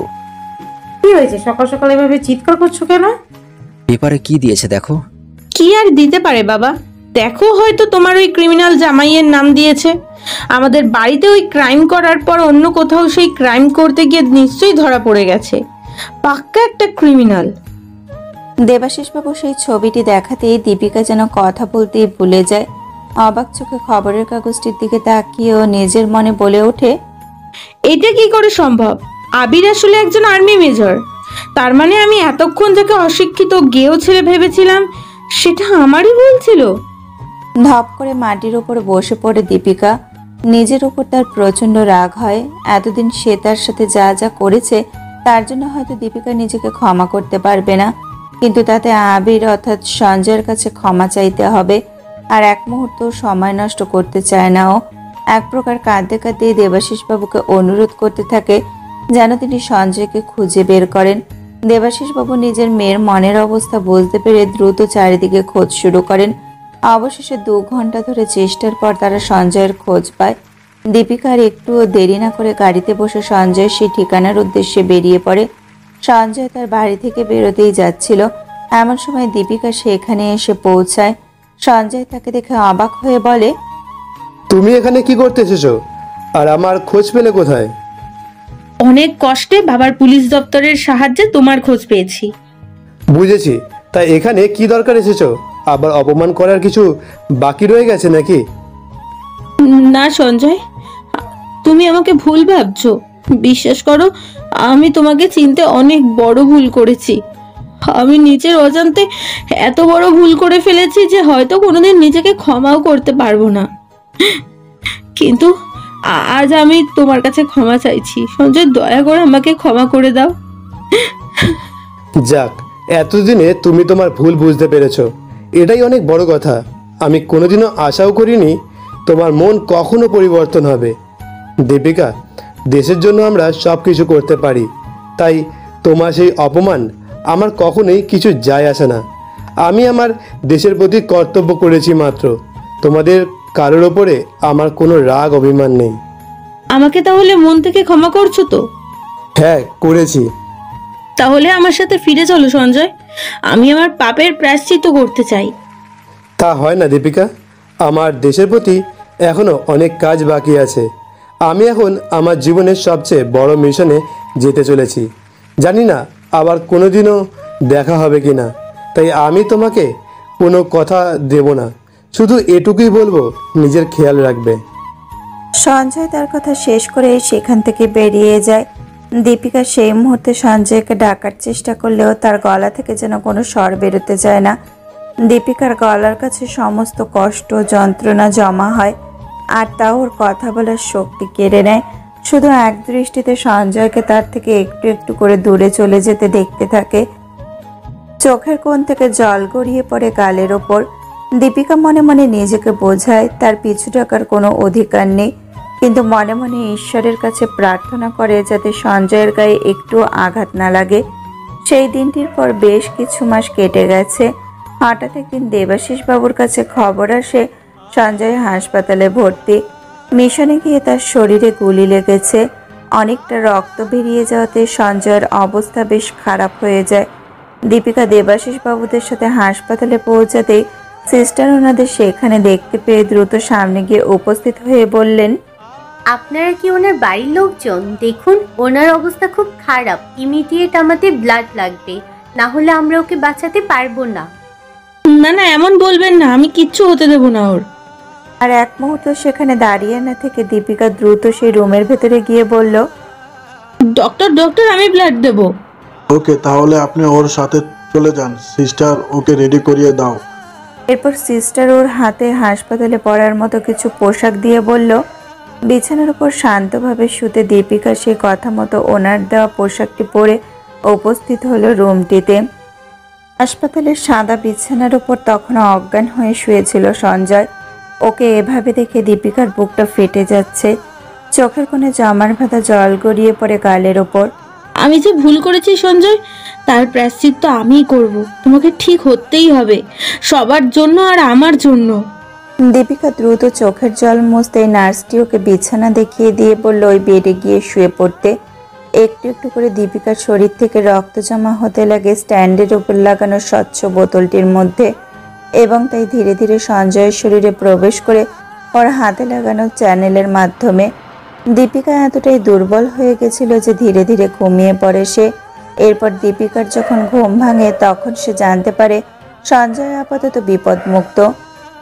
এতক্ষণে দীপিকা যেন স্বস্তির নিঃশ্বাস ফেলে। এরপর সে সোজা চলে যায় সঞ্জয়ের রুমের সামনে। দরজার বাইরে দাঁড়িয়ে এক দৃষ্টিতে তাকিয়ে থাকে সঞ্জয়ের মুখের দিকে। বিপদ কেটে গেলেও সঞ্জয়ের জ্ঞান ফিরতে আরও একদিন লেগে যায়। দুদিন পর সঞ্জয় চোখ খুলে তাকাতেই দেখতে পায় দীপিকা তার বেডের পাশে মাথা রেখে ঘুমাচ্ছে। সঞ্জয় ধীরে ধীরে হাত বাড়িয়ে দীপিকার ঘুমন্ত মুখটা ছুতে যায়, কিন্তু পরের মুহূর্তে সে তার হাত মুঠো করে নিজেকে আটকে নেয়, কারণ সেভাবে দীপিকাকে ছোঁয়ার অধিকার তার নেই। এরই মাঝে দীপিকা ঘুম থেকে ওঠে। সঞ্জয়ের জ্ঞান ফিরেছে দেখে জোরে জোরে ডাক্তারকে ডাকতে থাকে। কিছুক্ষণ পর সেখানে ডাক্তার এলে সঞ্জয়ের জ্ঞান ফিরেছে দেখে বলে, এই তো তোমার জ্ঞান ফিরেছে দেখছি, এত খুব ভালো কথা। তোমাকে যে অবস্থায় এখানে ভর্তি করা হয়েছে ছিল বাঁচানো খুব মুশকিল ছিল। এই মেয়েটি না থাকলে হয়তো তোমাকে বাঁচানোই যেত না। সঞ্জয় এই কথা শুনে একটু অবাকভাবে দীপিকার দিকে তাকালো, কিন্তু পর মুহূর্তে তার দিক থেকে চোখ সরিয়ে নেয় সঞ্জয়। এরকম ব্যবহার দেখে দীপিকার খুবই কষ্ট হয়। এরপর অনেক দিন কেটে গেছে, সঞ্জয় এখন অনেকটা সুস্থ। এর মাঝে দীপিকা রোজ সময় মতো সঞ্জয়কে দেখতে আসে, তার খেয়াল রাখে এবং সব কিছু গুছিয়ে রেখে তারপর নিজের বাড়ি যায়। এরপর একদিন বিকেলে সঞ্জয়কে হাসপাতাল থেকে ছেড়ে দিলে দেবাশিস বাবুরা তাকে তাদের বাড়িতে নিয়ে আসে। তখনও অপারেশনের জায়গাটা পুরোপুরি শুকোয়নি, এই কারণে নার্স সঞ্জয়ের ক্ষতস্থান ড্রেসিং করতে আসে এবং নিয়মিত ওষুধ দিয়ে যায়। দীপিকা প্রতিদিন বাইরে দাঁড়িয়ে এসব দেখত। একদিন সঞ্জয় দীপিকাকে বাইরে দাঁড়িয়ে থাকতে দেখে বলে, বাইরে দাঁড়িয়ে কেন, ভিতরে আসবে না? কেমন আছো এখন? রোজ ড্রেসিং এর সময় তোমার খুব ব্যথা লাগে তাই না? না না দীপিকা, আমি একদম ঠিক আছি। যদি কিছু মনে না করো, পরের দিন থেকে আমি কি তোমার ড্রেসিং করে দেবো? আমার এতটা দায়িত্ব তোমাকে নিতে হবে না দীপিকা। আর আমি যদি তোমার দায়িত্ব নিতে চাই, তাহলে কি তুমি আমাকে বারণ করে দেবে? আমি জানি আমি অনেক বড় ভুল করেছি, কিন্তু বিশ্বাস করো, যদি আমি তোমার আসল পরিচয় জানতাম, তাহলে এমন ভুল কখনো করতাম না। তুমি কেন আমাকে আগে কিছু বলনি সঞ্জয়? আমি এর উত্তর তোমাকে আগেই দিয়েছি। দেশের কাজে আমাদের এরকম অনেক ছদ্মবেশ নিতে হয়। আমি তো তোমার জীবনে আসতে চাইনি দীপিকা, শুধুমাত্র বাবার কথাতেই আমি এই বিয়ে করেছি। তোমার বাবা ছোটবেলায় আমার প্রাণ বাঁচিয়েছিলেন, সেই দিন থেকেই আমি তোমার বাবার প্রতি ঋণী। আজ আমি যেখানে পৌঁছেছি সেটা ওনার উৎসাহেই। উনি আমাকে শিখিয়েছিলেন কিভাবে একজন ভালো মানুষ হতে হয়, কিন্তু তোমার কাছে আমি হয়তো সেইভাবে ভালো মানুষ হয়ে উঠতে পারিনি দীপিকা। কে বলেছে পারোনি? বরং আমিই পারিনি ভালো মানুষ হতে। তবে তুমি যদি চাও, তাহলে আমরা সব আবার নতুন করে শুরু করতে পারি। দীপিকার বাবা তাদের বিয়েতে একটা আংটি দিয়েছিল সঞ্জয়কে পরানোর জন্য, কিন্তু তখন দীপিকা সেটা পরাতে রাজি হয়নি। আলমারির এক কোণায় আংটিটি পড়েছিল, কিন্তু আজ হঠাৎ সেটি দীপিকা বের করে নিয়ে আসে এবং সেটি সঞ্জয়ের হাতে পরিয়ে দীপিকা তার মনের কথা বলতে চায়। সেই মতো দীপিকা সঞ্জয়ের হাত ধরে ধীরে ধীরে আংটিটি পরিয়ে দিয়ে বলে, আমি আমার সমস্ত কিছু নতুন ভাবে শুরু করতে চাই। তুমি আমার সমস্ত ভুল, তোমার প্রতি করা সব অন্যায় আমাকে ফিরিয়ে দিলেও আমি সব কিছু মেনে নিয়ে শুধু তোমার সাথেই থাকতে চাই। তুমি কি আমার সাথে তোমার সারা জীবনটা কাটাবে সঞ্জয়? তারপর সঞ্জয় ধীরে ধীরে দীপিকার দিকে এগিয়ে যায়, আলতো করে নিজের ঠোঁট দীপিকার কপালে ছুঁয়ে দেয়। এরপর তার গালে নিজের হাত রেখে বলে, তুমি তো আমার জীবন দীপিকা, সেই কবেই আমি আমার জীবন তোমার নামে লিখে দিয়েছি। ড্রেসিং টেবিলে রাখা সিঁদুর কৌটোটা দীপিকা হাতে তুলে নেয় এবং সঞ্জয়ের দিকে সেটি এগিয়ে দিয়ে বলে, এবার তাহলে আমাকে নিজের বানিয়ে নাও। সঞ্জয় দীপিকার সিঁথিতে সিঁদুর পরিয়ে দেয়। সেই মুহূর্তে দেবাশিস বাবু সহ পুরো পরিবার সেখানে চলে আসে এবং এই দৃশ্য দেখে তিনি খুবই আনন্দে বলে ওঠেন, আজ আমার পরিবার পূর্ণ হয়েছে, আজ আমার সব থেকে খুশির দিন। সঞ্জয় এবং দীপিকা দুইজনকে একসাথে জড়িয়ে ধরে একসাথে বলে, দীপিকা, আজ আমিও তোমাকে পেয়ে পূর্ণ হলাম। আজ আমিও তোমাকে পেয়ে পূর্ণ হলাম। I love you Sanjay, I love you. Piu Sanjay love story flings heartbeat চ্যানেলের এই গল্পটা তোমাদের কেমন লাগলো? আর হ্যাঁ, যারা নতুন আছে তারা অবশ্যই Piu Sanjay love story flings heartbeat চ্যানেলটিকে সাবস্ক্রাইব করে নাও। সাথে কমেন্ট বক্সে জানাতে ভুলো না যে গল্পটা তোমাদের কেমন লাগলো। যার কমেন্ট সব থেকে বেশি ভালো লাগবে তার কমেন্ট অবশ্যই আমরা পরবর্তী গল্পে তুলে ধরবো নাম সহ। তো ফিরছি পরবর্তী গল্প নিয়ে।